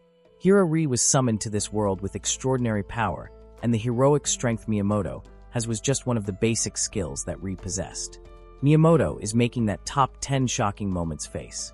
Rei's power increased, and he grew stronger just by looking at other people's skills. In the end, he became so strong that he could not be handled by anyone in this world. These guys have acquired all the skills that were originally in Ri's possession. Therefore, Malcolm reveals that the heroes simply need to unify their powers. Everyone goes silent for a second except Onizuka, who has got the answer he was looking for. All he needs to do is learn the powers of other people. The other people are nothing but flies in his eyes, so he thinks he can easily imitate them, just as he is imitating the role of an MF in this story. The coward sitting at Onizuka's right reminds him that the plate he smashed did not belong to him. But what's more noticeable is that Onizuka used Hike's skill to smash the plate. Miyamoto, for once, is not constipated as he smiles like some guy who understands what he needs to do. Meanwhile, Malia, Yudo and Ryan are walking around the city, while Melia is expressing discomfort in a dress having so much fabric. Yudo tells her to bear it since she can't walk around the city dressed like before. Melia understands that walking around while wearing the formal attire of a demon lord is risky, as it would reveal her identity. Yudo nods while thinking about how her identity is not the only thing on display in that attire, but since she won't get it, he decides to stay silent. Ryan then whispers to them, suggesting that they should be more cautious. Yudo thinks that they don't need to worry too much as the wanted poster was only distributed among the thieves and bandits. Ryan feels a bit more satisfied, and they have been walking around for a while now without anyone recognizing them, so it's all good. Ryan states that she is thankful to Melia for leaving a barrier in the demon capital, so she can accompany her without worrying about those little demons. Melia counterthanks Ryan for accompanying her and states that protecting people is a natural duty of royalty. The NPCs we saw earlier in the forest told Yudo and everyone that the one who handed out the wanted letter to them was Malcolm Salisford, the Imperial Finance Minister. He added that Malcolm is an imperial noble who does whatever he wants with the money. He claims that Malcolm is worse than the thieves, and what's even worse than his personality is that earthworm mustache. The bandits shared that Malcolm has a territory near the Empire, and if Yudo and others go there, they will see what kind of pig Malcolm is. Yujo notices that despite being the territory of the nobility's finance minister, the atmosphere here is bad. He mentions the guy who was passing by while complaining about something. The three of them decide to gather information by asking the residents about Malcolm. Melia is on board with the idea as long as she can enjoy the lollipop. They first ask an old couple of NPCs, and then an NPC carrying a bag, and then some more. After some time, they have fully grasped the situation of this region and the kind of man Malcolm is. Not sure about the man part. Yudo states that Malcolm is the worst thing in this world. Ryan states that his family does seem to have a long history. The Salisford family contributed to subjugating the Demon King 400 years ago. They possess the technique to summon heroes, so they use it to summon the first generation of heroes and conquer the royal capital in one night. Yudo hesitates to continue as he doesn't want to hurt Melia's feelings, but she tells him to continue. After that, the hero continued to make a long list of achievements and kept getting stronger, which earned him a good reputation among humans as an absolute strength. However, the upper echelons of the empire started viewing such powerful beings as threats to their rule. This story, over time, became a legend called the hero who saved the empire's crisis by sacrificing his life. In reality, the empire, which was already afraid of the hero's strength, set a trap in the dungeon and killed the hero. These are only rumors though. but Yudov thinks that the rumors are correct as the Empire is cheap enough to pull this off. Ryan also thinks that the rumor is actually true. Ryan then adds that Malcolm used his position and power as the finance minister to put pressure on the people. One of his actions was the declaration of emancipation of slaves. It may sound good, but in reality, they took away all the slaves and gave them to the upper classes. Not just the slaves, but also people from the slums and orphans were abducted by him. Even some of the children of the townsfolk were taken away by him. Ryan despises people who take from the powerless, so she hates this pregnant pig named Malcolm. Yudo and Melia get up as Melia asks Yudo if he knows where the enemy is right now. The only thing left is to buy some ultra rare, only available to MC weapon, so they can fully prepare themselves to wreak havoc. Melia walks towards the weapons store while saying how Yudo doesn't know how things work in this world, so she will help him understand a bit. Also, she wants to give Ryan a small reward for all her services. They walk inside the store and Yudo can already feel that this is the kind of store one should never enter. The store that has the magical ability to empty your pockets. He asks Melia if they have the money to shop here. Melia shares that money is not a problem since she sold the materials acquired from monsters that Yudo defeated. The horn of the skeletal dragon earned them a big fortune. Yudo is a bit relieved, so he walks to the counter. As usual, the extra respectful salesman of this expensive store asks them if Yudo and others like their selection. He starts singing praises of their products by saying that all of their selection is of high quality, and both the swords and shields are made of super iron, so they won't break. Thankfully, Yudo and others do not have to click the link in the bio, which would reveal that this guy is just another drop shipper with no actual hands-on experience of the product. Melia points at a sword and asks the shopkeeper to tell her about it. Then she points at some gloves and then an axe. The shopkeeper shows everything, but when it comes to the gloves, he states that this product is a magic tool used to manipulate magic powers. However, he adds that the power of the glove cannot be used by ordinary humans. It was originally created in commemoration of the summoning of heroes, so now it's just a decoration piece. However, Yudo immediately states that he will be taking this one. Meanwhile, Ryan is showing her inner beast by going for the biggest she can find. Biggest weapon. She picks out the weapon that should only be used by a Shinigami, or maybe the cast of 50 Shades of Grey. She likes the feel of this weapon and immediately realizes that this is the one for her. Melia asks if that was also for decoration, but the shopkeeper is happy. And a bit nervous too, but mostly happy because he was wondering when a hero with extraordinary power would come to their store. They decide to buy gloves and an axe. However, just as Melia is about to pay, Ryan stops her saying that she was only checking it out, but it's way too expensive to buy. However, Melia ignores her and puts the bag filled with coins on the table. Ryan understands that she must have sold the products from the dungeon. Meanwhile, the shopkeeper is having a hard time packing the products. The shopkeeper then states that their store has many transactions with the Empire, so they always make sure that their quality is top-notch. Therefore, he hopes that Yudo and others will consider them again if they require another weapon. Yudo wonders if Malcolm also buys from this store, so the shopkeeper reveals that he does, but Malcolm's requests are a bit special and unusual. He mostly makes custom orders for their in-house craftsmen to make the weapons that ordinary people can't even carry. Melia asks the shopkeeper to speak more about those weapons. To not sound suspicious, Yudo states that they want to know the Lord's orders for reference. The shopkeeper gets called by the craftsman, so he leaves for a minute. Meanwhile, Ryan asks Yudo if this is what they were aiming for while coming to this store. Yudo smiles as he clarifies that he's not that bright. Just then, the shopkeeper comes back with Malcolm's custom order. Melia and others look at the notes written in the universal gibberish language. Still better than a doctor's handwriting. Melia notices something strange in these notes. Meanwhile, Malcolm is pulling on his aloe vera mustache while saying that his eyes are very sharp. He is in the middle of a true round table conference of all the big shots of the Empire. They're talking about how it doesn't matter if the opponent is also a hero. No matter how badly he was wounded or left behind in the dungeon, they should keep the possibility of surviving in their mind. Malcolm states that he didn't have his rooting in more than that. The Demon King's daughter was sealed, but now the seal has broken. Malcolm then interrupts, saying that he will settle this deal. A guy states Dennis has already thought about Melia getting free, so the preparations to make heroes stronger are undergoing. But Malcolm states that he doesn't need to rely on the heroes because his private army is strong enough to deal with stray heroes and little girls like Melia. This black shirt guy, Roy, states that it must mean that the knights as escorts are unnecessary. Malcolm agrees as he claims that compared to the hero who never dies, a little girl under a ceiling curse is not worth taking the military. He doesn't want the knights to interfere with his private army. Just then, this clean-shave elite with lots of air pumped into him, Dennis, states that they should conclude the meeting for now. For now, they will leave this matter to Malcolm, including the authority to manage the heroes.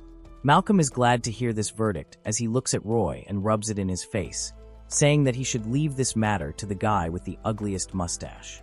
Roy remains silent as he doesn't seem to be happy with this decision. On his way back, Malcolm could not be more delighted with the look on Roy's face. He talks to his bodyguard about how Roy is very incompetent and that he's superior to Roy in money, power, wisdom, and everything. Moreover, he's closer to Dennis than Roy. He hopes that soon, Roy's seat will become his seat too. Malcolm is back in his mansion, so he asks the butler for the report. He's sure that the stray hero must be dealt with by now after he issued that hefty amount. Without him, taking care of Melia is just an ordinary task. He asks his butler if Melia is also dealt with or not. However, the butler reports that not a single bandit or thug has arrived to claim the reward. Malcolm is not very pleased with this news, so he gives his butler a wife from 1950s treatment. He puts his foot on the butler's hand and reminds him that he doesn't like jokes. He keeps kicking him while reminding him of how much money he has already spent to issue those posters. He's confused as to why not a single report came from all those people. Just then, someone calls out Malcolm. Turns out it's his father. The one guy Malcolm is terrified of is his father. Being Asian, he has always longed to get praise from his father. He informs Papa Salisford that he has been formally given the duty to subjugate the stray hero. He assures Papa Salisford that everything is going well. However, Papa Salisford warns Malcolm not to underestimate the hero too much. He should remember that he lives in the middle of people who don't like him. Malcolm states that his father doesn't need to worry about him. Instead, he should focus on the mustache that might choke him. Malcolm then heads off to this locked room. He's frustrated at how all those useless people weren't able to accomplish anything and regrets relying on them. He's in some jail type of room. The butler asks Malcolm if he plans to use these children. However, Malcolm states that he doesn't need to go that far for a little girl who escapes the seal curse. However, he looks at the beasts inside the cage with an evil smirk on his face. The kind of smile one has when he has final stage main character syndrome. He says that he will use these beasts when the time comes. After heading out of the weapon shop, Melia states that they should now head for the forest. Ryan is confused as they are supposed to avoid the forest because of those wanted posters issued by Malcolm. However, Melia states that it would be fine because they aren't weak enough to be bothered by some insignificant NPCs. Yudo then asks Melia why she came here. Melia reveals that she intends to scatter some bait in this forest. She wants to throw some bones so the dogs come here. She asks Yudo if there are any decent people among the heroes, someone like Yudo who would switch sides when told the truth. Yudo thinks about it, and he doesn't consider himself decent. But if he were to pick someone from his class, the only one to pop up in his mind, the only one who was against leaving Yudo to die, is Meanies. Melia tells Yudo to calm down, as she is not looking for someone exactly like him. Ryan asks Melia what she plans to do, so Melia reveals that she's thinking of them to help remove the problems of people in the territory. Yudo asks if she plans to let the heroes take the role of defeating Malcolm. Melia adds that no matter how evil Malcolm is, or how absurd his ruling policies are, there's nothing they can do in the territory of the finance minister. However, Yudo understands that heroes who are already seen as outsiders can act against him on the basis of his poor rule. Yudo thinks about Akane, Minace, and some other classmates who are likely to help the people for sure. Melia then approaches Ryan and asks her she's against this idea. Ryan is not too comfortable, as she hesitantly states that since Yudo was a hero too in the first place, she has to consider the possibility of other heroes having a pure heart unlike Onizuka, or Miyamoto, or that crazy girl. She then asks what the bait is. Just then, Melia senses something in the bushes. She uses Black Burial to catch the intruder and tie him up. She then reveals that this right here is the bait. She tells Yudo to make sure the bait is set up perfectly. Yudo approaches the bandit and asks him if he knows about the heroes. Since the guy's mouth has been shut, Yudo doesn't wait for the answer and proceeds to talk. He tells him to pass on a message to any hero, preferably a girl hero, because he knows the only approachable girl would be a canning. He then gives the message. He states that the finance minister Malcolm Salisford is illegally capturing slaves and making their lives hell for fun. He asks the bandit if he understands the message. The bandit nods, so now that he's untied, he asks if they are actually going to let him go just for this. He doesn't want to lose aura points by dying while running away. Yudo nods and warns him that there won't be a next time. Yudo then asks him if he has any friends, so the bandit replies that he is not going to sell them out. Take a moment to pay respect to this legend. Yudo assures him that he doesn't have to sell out his friends, he just has to pass on this message to his circle.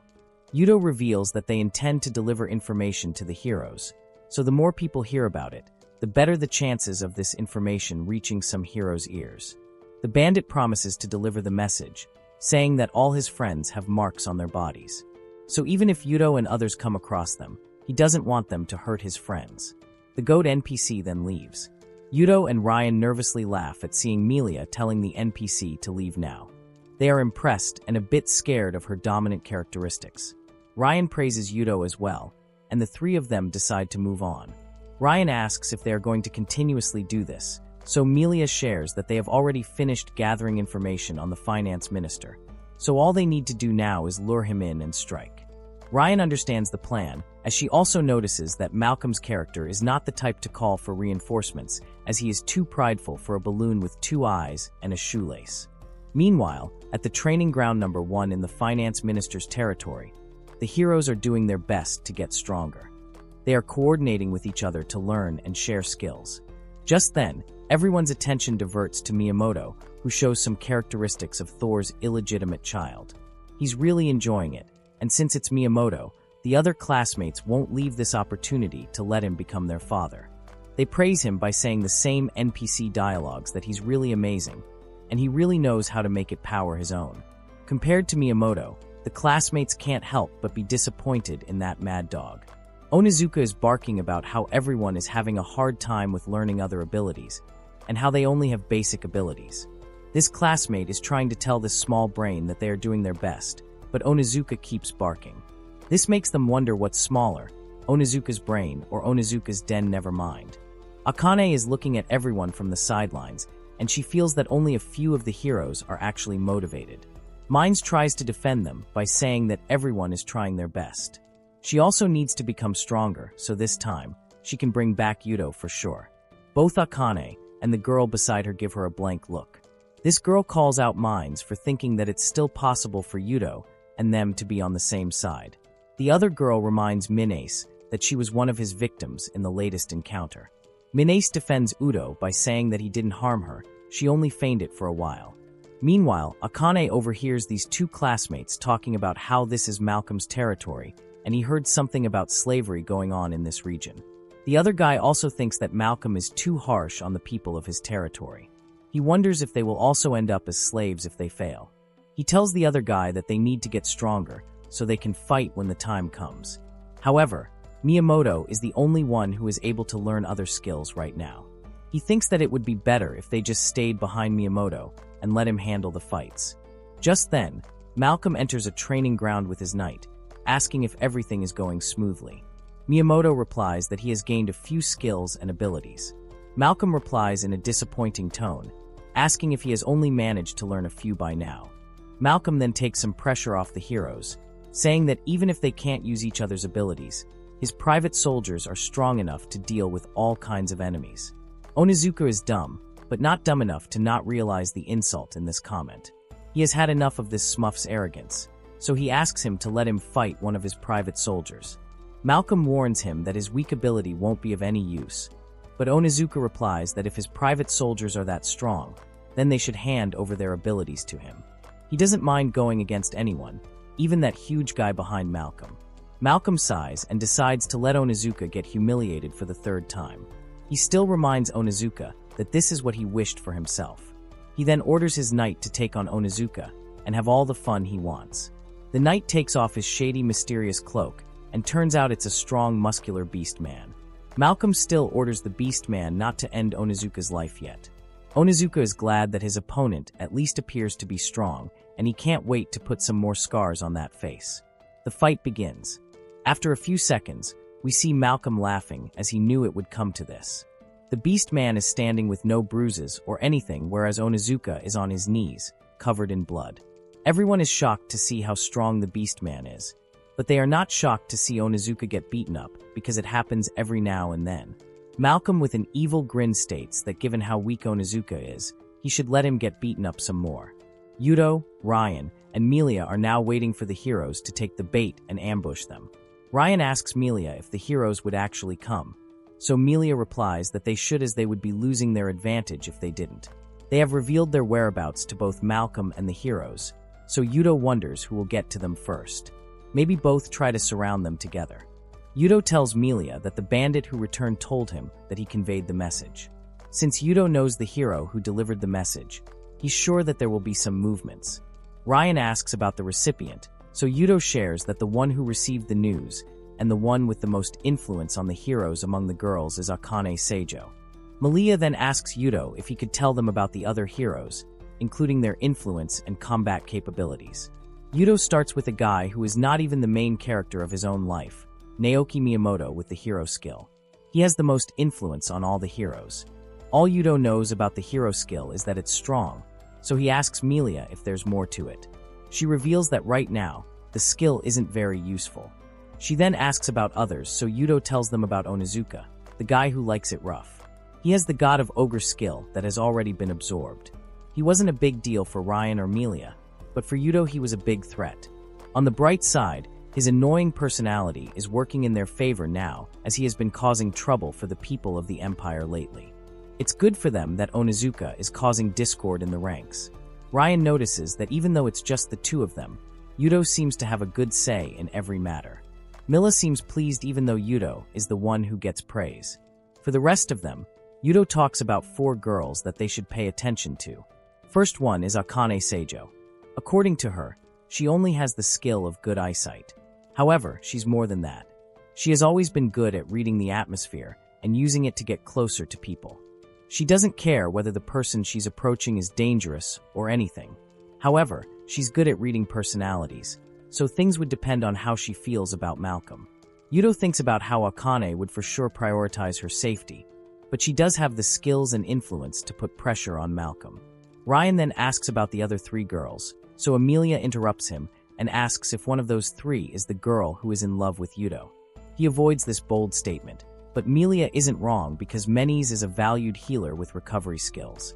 Moreover, her influence on heroes is just as significant as Miyamoto's. He talks about his original world and how strength wasn't the basis of judgment there. Menes has the qualities to make everyone take a liking to her. The other 2 girls are Lenin Nagisa and Kaido Saya. Kaido is the swordsman that Ryan clashed with earlier. Yudo states that these 2 do not have much influence on the heroes. They are very strong. Yudo thinks that those 2 might be stronger than Miyamoto and Onizuka. He again talks about his world where combat ability wasn't really necessary and people would just watch videos on YouTube rather than train for the mission. Still, these 2 came from a special family. Not just the 2, Miyamoto was also like them. Ryan is getting nervous after hearing all this because she's now worried about fighting against them. However, Melia tells her not to worry. She then asks Yudo about Ryan's skills. Yudo claims that he can handle Waterblade's skill easily, but Dragon Technique needs a bit more practice. He can't fully grasp it yet. Ryan immediately shoves her face in front of Yudo with excitement, saying that he will be able to handle it in no time. Melia then looks at the entrance with a goofy, "Now we gotta wait," our expression while saying that now they gotta wait. Back at the Empire's castle, Lord Roy, the Minister of Affairs, meets with one-eyed glasses, Chancellor Dennis. He asks Dennis what brings him here. So Dennis gives the BL reply by saying that they are close enough to visit without any specific business. Maybe he wants to show off his perfectly symmetrical partition of hair. However, this time he does have a specific purpose of visiting other than hair partition or anti-gravity glasses. He wants to talk about the stray hero and how they have roughly traced his location. Still, the finance minister Malcolm is unable to track their movements. He then walks closer to Roy, so that they are both shoulder to shoulder to intensify the situation. He reveals that he has received concerning information. Therefore, He wants to entrust Roy with a new task. Roy asks if it's to subjugate the rogue hero, but Dennis walks past him with an evil smirk. The kind mastermind smile you put on after guessing her favorite anime on the first try. She has Captain Levi on her profile picture though. He tells Roy that the task is to investigate the finance minister Malcolm and purge him if needed. Dennis then takes his leave. He enters Malcolm's office and asks if everything is going smoothly. Malcolm is surprised to see Dennis in here, but he calmly shares that everything is going well. Dennis notices the nervousness on Malcolm's face and decides to further pressure him by saying that this matter of Rogue Hero is of great concern to the Emperor as well, so he should not fail. Dennis again notices Malcolm sweating like crazy, and even his mustache is losing erection now. Therefore, he decides to enjoy it a bit more. He tells Malcolm that he heard a concerning story about his territory and wants to discuss it. He brings up the conflict with the beastmen in his territory, and before Malcolm says anything, Dennis states that he knows there are hardly any traces left. However, the beastmen aren't fully eradicated yet. The Empire struggled a lot to develop that land, and even though the beastmen were really strong, Malcolm's family demonstrated great bravery. However, Dennis reminds him that the beastman bloodline threatens the Empire, so they need to be eradicated as the first priority. The reason Salisford family rules over that territory is that there are no beastmen left. However, rumors are spreading that there are some survivors from that bloodline. Dennis has successfully scared Malcolm to the point where he might start crying, so he decides to leave while saying that he has high hopes for Malcolm to fulfill the role of his family. Malcolm is wondering where the leak came from, and how did Dennis find out about this? Malcolm's pants might turn yellow over the fact that even the Emperor knows about everything that is happening in his territory. He decides to focus on the rogue hero first, because he would then be able to end the demon clan's bloodline as well by defeating Melia. Just then, Malcolm's butler enters the room and whispers the good news in his ear. Malcolm's mustache is finally erect with the happy news that they finally know the location of Yudo and others. Malcolm laughs over how Yudo and others' location could not be worse, because the place they are at is where Malcolm's family once annihilated the heroes. Meanwhile, Akane is staring at the sky, thinking about how she has done everything she could against Malcolm. However, what happens from this point onwards is not in her control. The heroes, Malcolm and his knights, and Yudo with Melia and Ryan, prepare themselves and they all gather at one location for an all-out brawl. The bait was aimed at both heroes and Malcolm. They are both aware of Yudo's location, so Naoko will be the first to reach them, or will they attack together? Roy has also decided to watch the show from the front seat, so he's also riding towards the location on his questionable horse. Melia still has that I know everything smile on her face and closed eyes. Yudo gets up as they hear the noises indicating that the enemy is finally here. The first ones to reach Yudo are the heroes with Miyamoto in front. The place feels a bit creepy to the heroes, and for some reason it feels colder down here than the above ground. Just then, a guy notices something strange in the cave. It's Tsumiki's summon skill, but there's no way she can summon these many Labobo minions. Moreover, the minions are wearing black overcoats with high collars, so they clearly belong to the new owner of the summon skill, Yudo.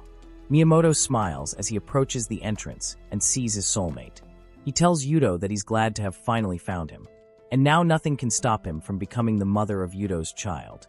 He calls Yudo a coward, which doesn't make sense. So Miyamoto explains that gaining somebody else's skills without any effort is clearly what a coward does. He tells Yudo that having this cowardly power and plot armor would not make him the main character of this story. However, Yudo stays silent as Miyamoto has no idea what nonsense he's yapping. It's not like Yudo has that premium senseless and infinitely ridiculous plot armor like Sukuna. Miyamoto then proudly states that he has also acquired some skills, so he won't let Yudo do whatever he wants now. Ryan does not remember ordering a Yapikino, so she kicks Miyamoto in the face and sends him flying to the other side. Miyamoto is not in defeat stuff, so he's angry at Ryan now. He then notices Yudo and Nelia walking away, so he yells at him saying that he should not run away. Ryan tries to attack Miyamoto again, which he barely dodges. She tells him that Yudo is not getting away. He's just clearing the space for Ryan to deal with Miyamoto, because someone as weak as Miyamoto is not worth Yudo's time. Miyamoto and Ryan go head-to-head, and while their attacks clash with each other, Melia looks at Yudo to say something to him without saying any words. Yudo understands whatever she's trying to say. He then explains to us viewers that their goal is to bring down the Imperial Treasurer Malcolm Salisford, as they intend to expose his slavery laws in front of heroes. Therefore, they want to avoid fighting the heroes as much as possible. Yudo thinks that it would have been better if the heroes stayed quiet like good boys until Malcolm arrived, but seems like these children lack discipline. Just then, Yudo makes eye contact with Onizuka, the guy who has been getting a 50s wife treatment since the first chapter. Bro is used to getting beaten up now, so he's looking a bit mature and silent. Meanwhile, Miyamoto is frustrated. He's frustrated at how these dragon tribe members keep getting in his way. Like a brave guy who got challenged by a girl, Miyamoto decides to honor the duel by asking other heroes to surround Ryan.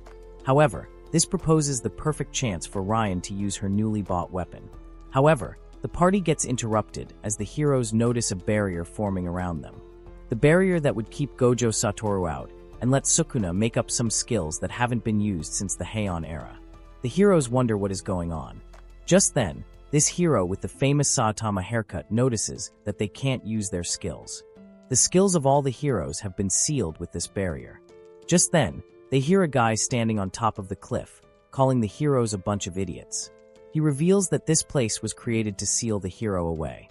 Everyone is surprised to see Malcolm with 2 antennas for a mustache ear. He praises Miyamoto in a sarcastic tone for at least containing Yudo and Melia in this location. He did not expect Miyamoto or others to defeat Yudo, so this was the most they could do. He then points above and tells everyone to enjoy the scenery of that monument that contains a barrier to seal away the skills. The heroes now know why they can't use their powers, but this is exactly what's making them all panic. Without the skills, they are just as useless as that 2 pointy-faced compass in the geometry box. They have no idea what to do now because they can't fight like this. If the monsters appear right now, they know that from the next chapter onwards, the author will have no need to draw them. They wonder what the old man is thinking right now. Malcolm then states that the hero Ray he mentioned earlier also lost his life while trapped in this barrier. The heroes then realize that if Hero Ray couldn't survive, then their chances are as low as the chances of us getting a remake of Tokyo Ghoul. However, there's one guy who's actually happy about this barrier. That guy is Miyamoto because he's looking at the bright side. Now Yujo is just an ordinary person, so he should be able to handle him easily. However, Malcolm states that it won't be necessary because none of the heroes will come out of this barrier alive. That is why he's here. He thinks that heroes are useless, and they are getting in his way of whatever he wants to accomplish. The heroes yell at him, but not even a single hair of Malcolm's mustache gives a flying fork about the hero's opinion. The only person he cares about is Melia because he doesn't plan to let her survive anymore. Malcolm thinks about how everyone keeps talking about the heroes and remembers when he was given the command of heroes. Lord Dennis told Malcolm that he believes Malcolm is the right person for this job, so he's counting on him. However, Malcolm believes that even without relying on heroes, they can easily defeat every demon or every calamity that comes their way. He believes that there's no force stronger than his own army. With that, he commands the beastmen to charge at the heroes and finish them off. A couple of heroes get injured, but most were able to dodge the initial attack. However, they can see the army of beastmen heading their way.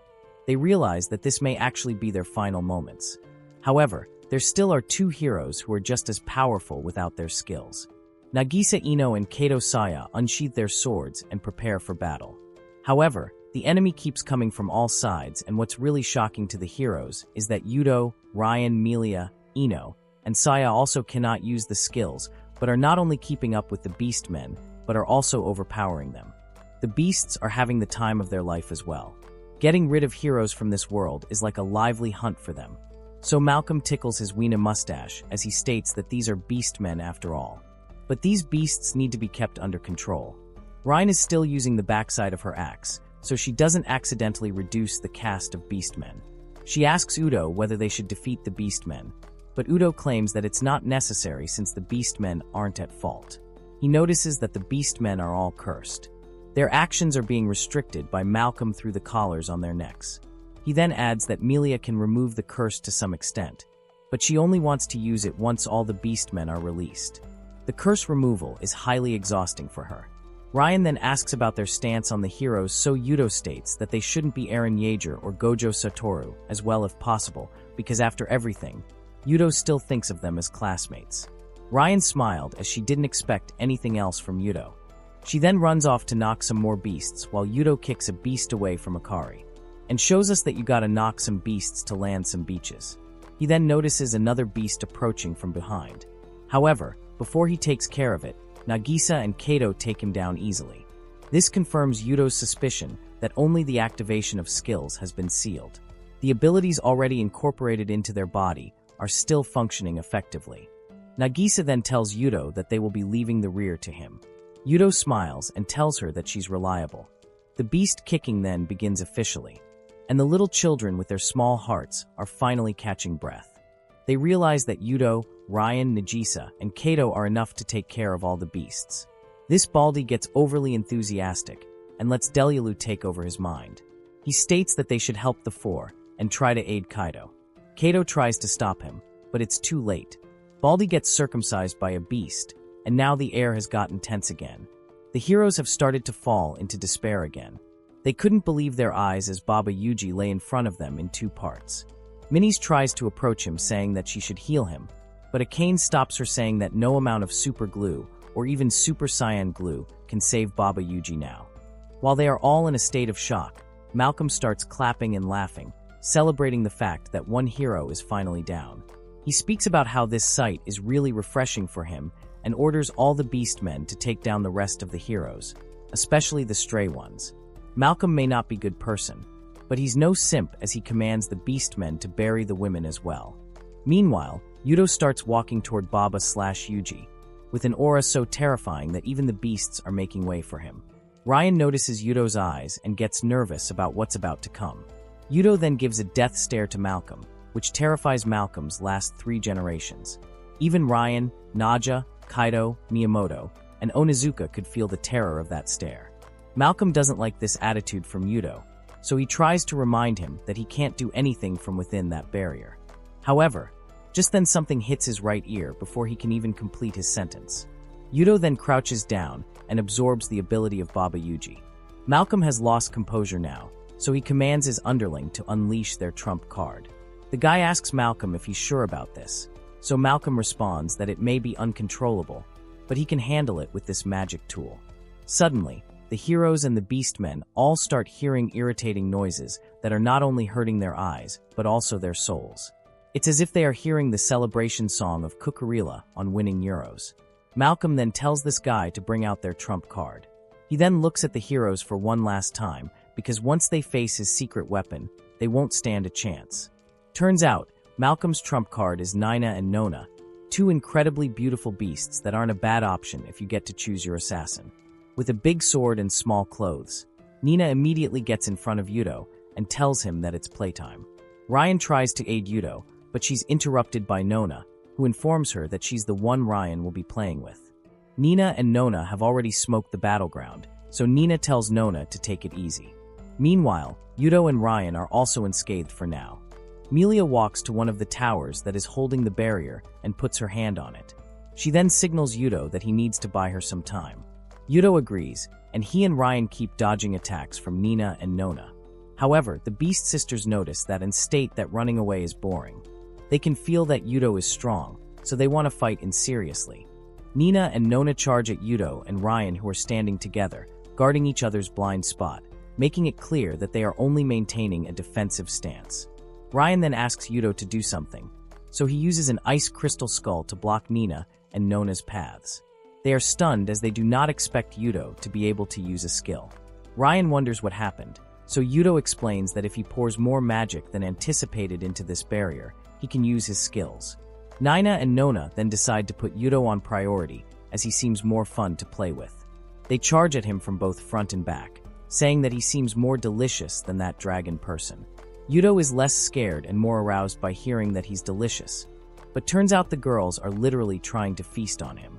While one distracts Yudo from the front, the other sneaks behind to take a bite with her triangular, unevenly spaced teeth. Yudo uses a whirlwind to put some distance between them, but the love bite on his neck seems to be much more intense than he anticipated. The girls then compliment Yudo for being so tasty. They haven't had a unique flavor like this ever, so they want it to last as long as possible. However, while they are still talking about dinner, Yudo is already focused on the desert as he sneaks behind their cakes and startles them.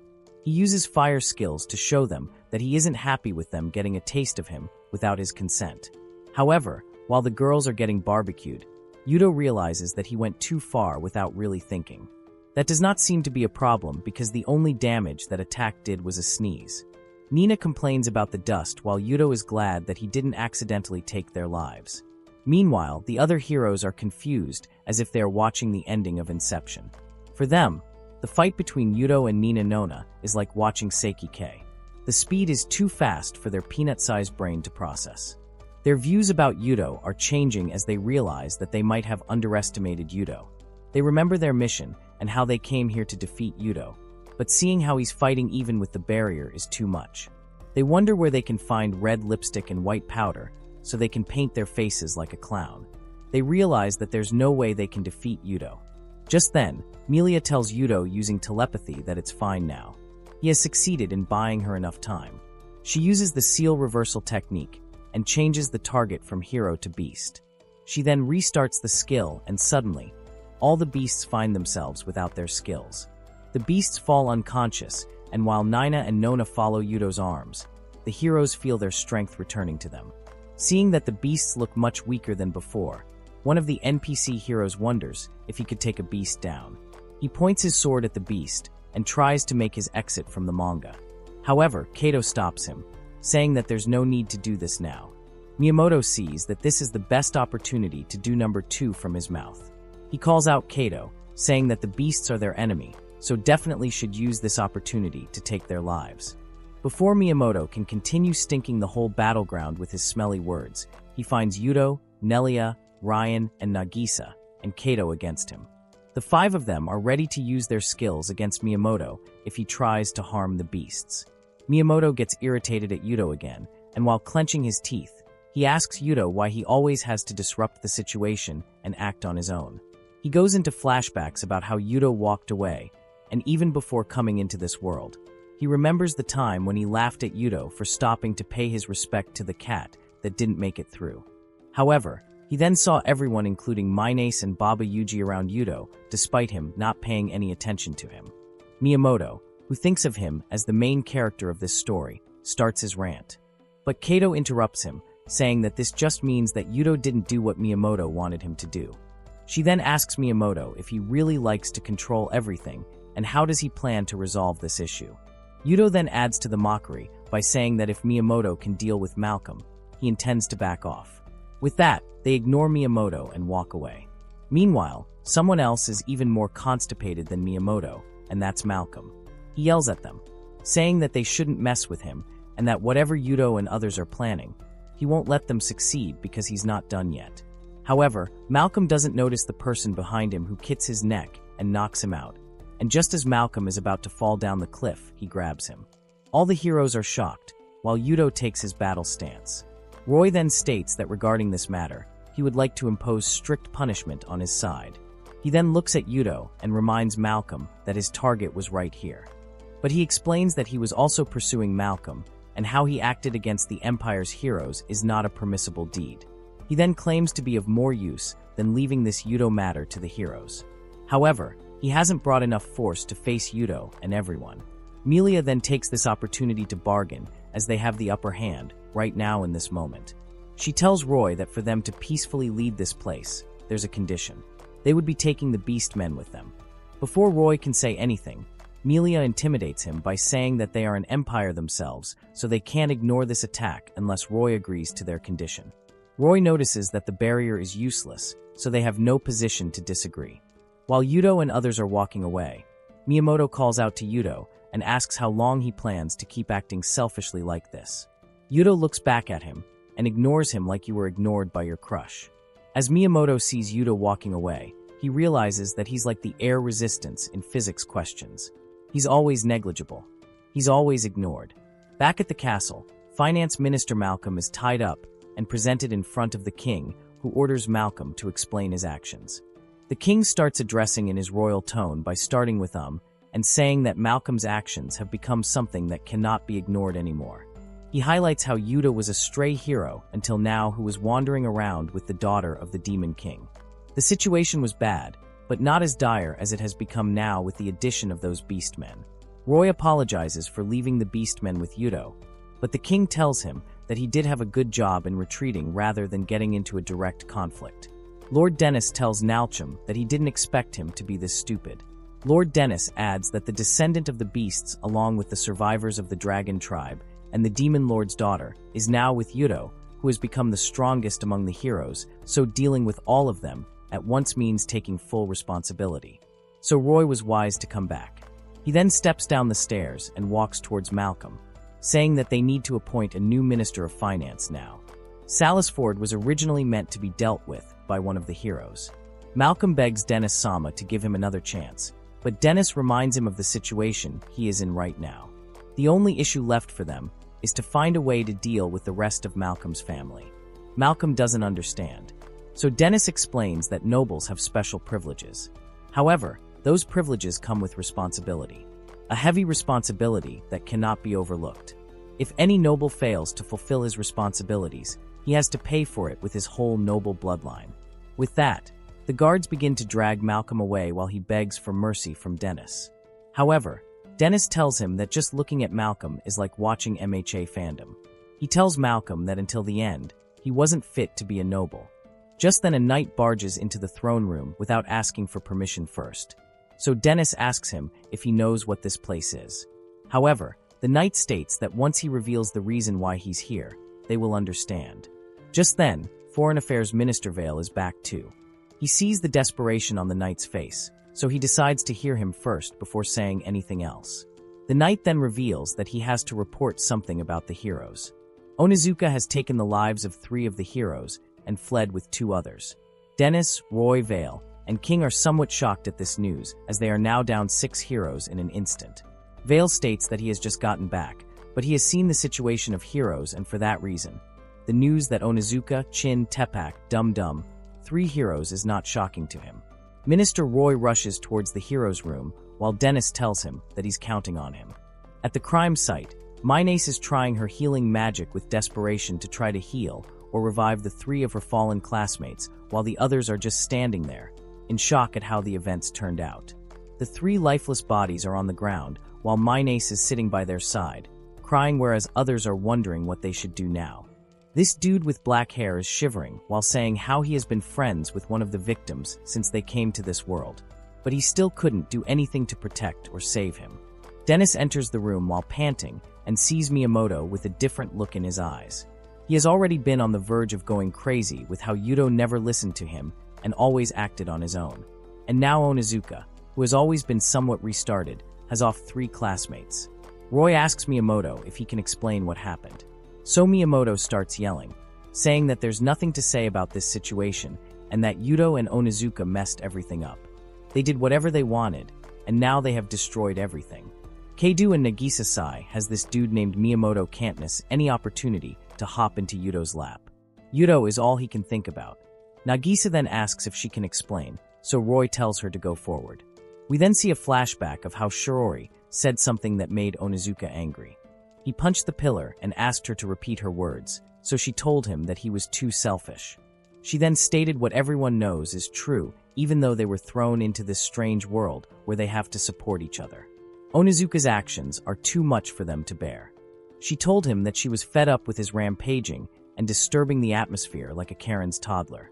She told him to grow up, but Onizuka, who's barely a guy, decided to act like an uncultured swine from the 50s by punching her to shut her up.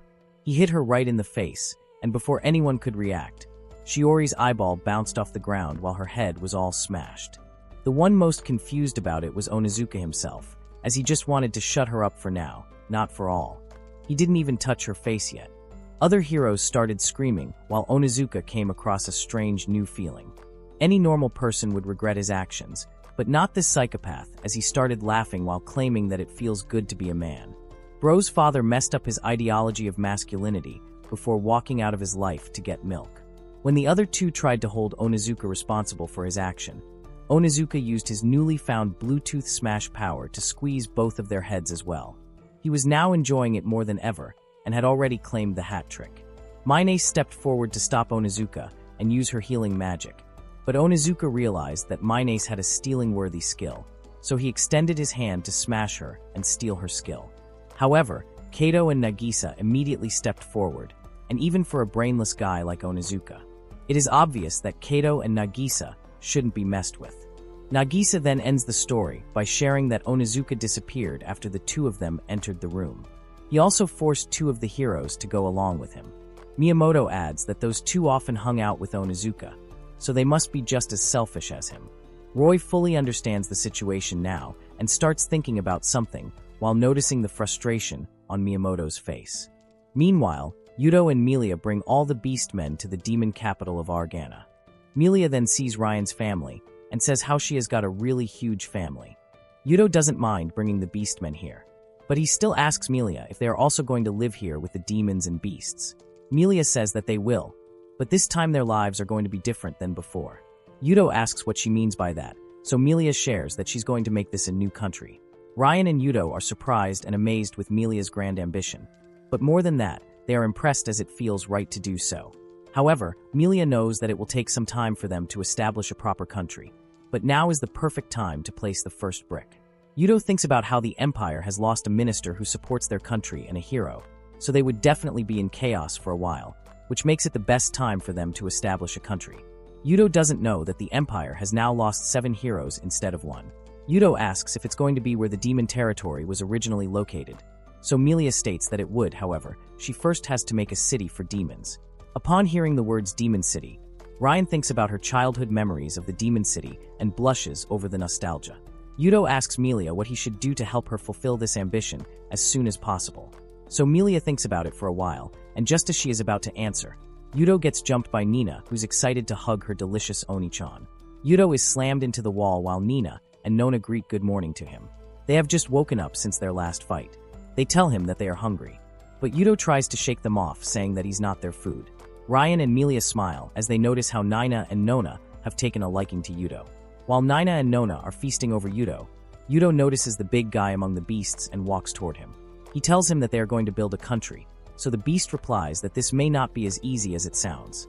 However, Yuto claims that since Ryan's father was the head of beasts and Melia's father was the demon king, he thinks that it would not be as hard as it usually should be.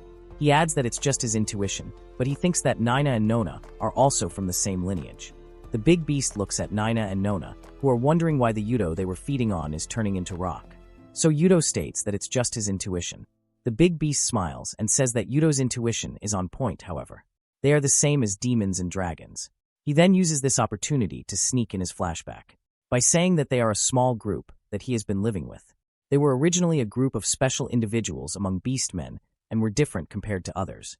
Big Dude then shows an example of his power, saying that he's way more powerful than other beasts because he belongs to that group.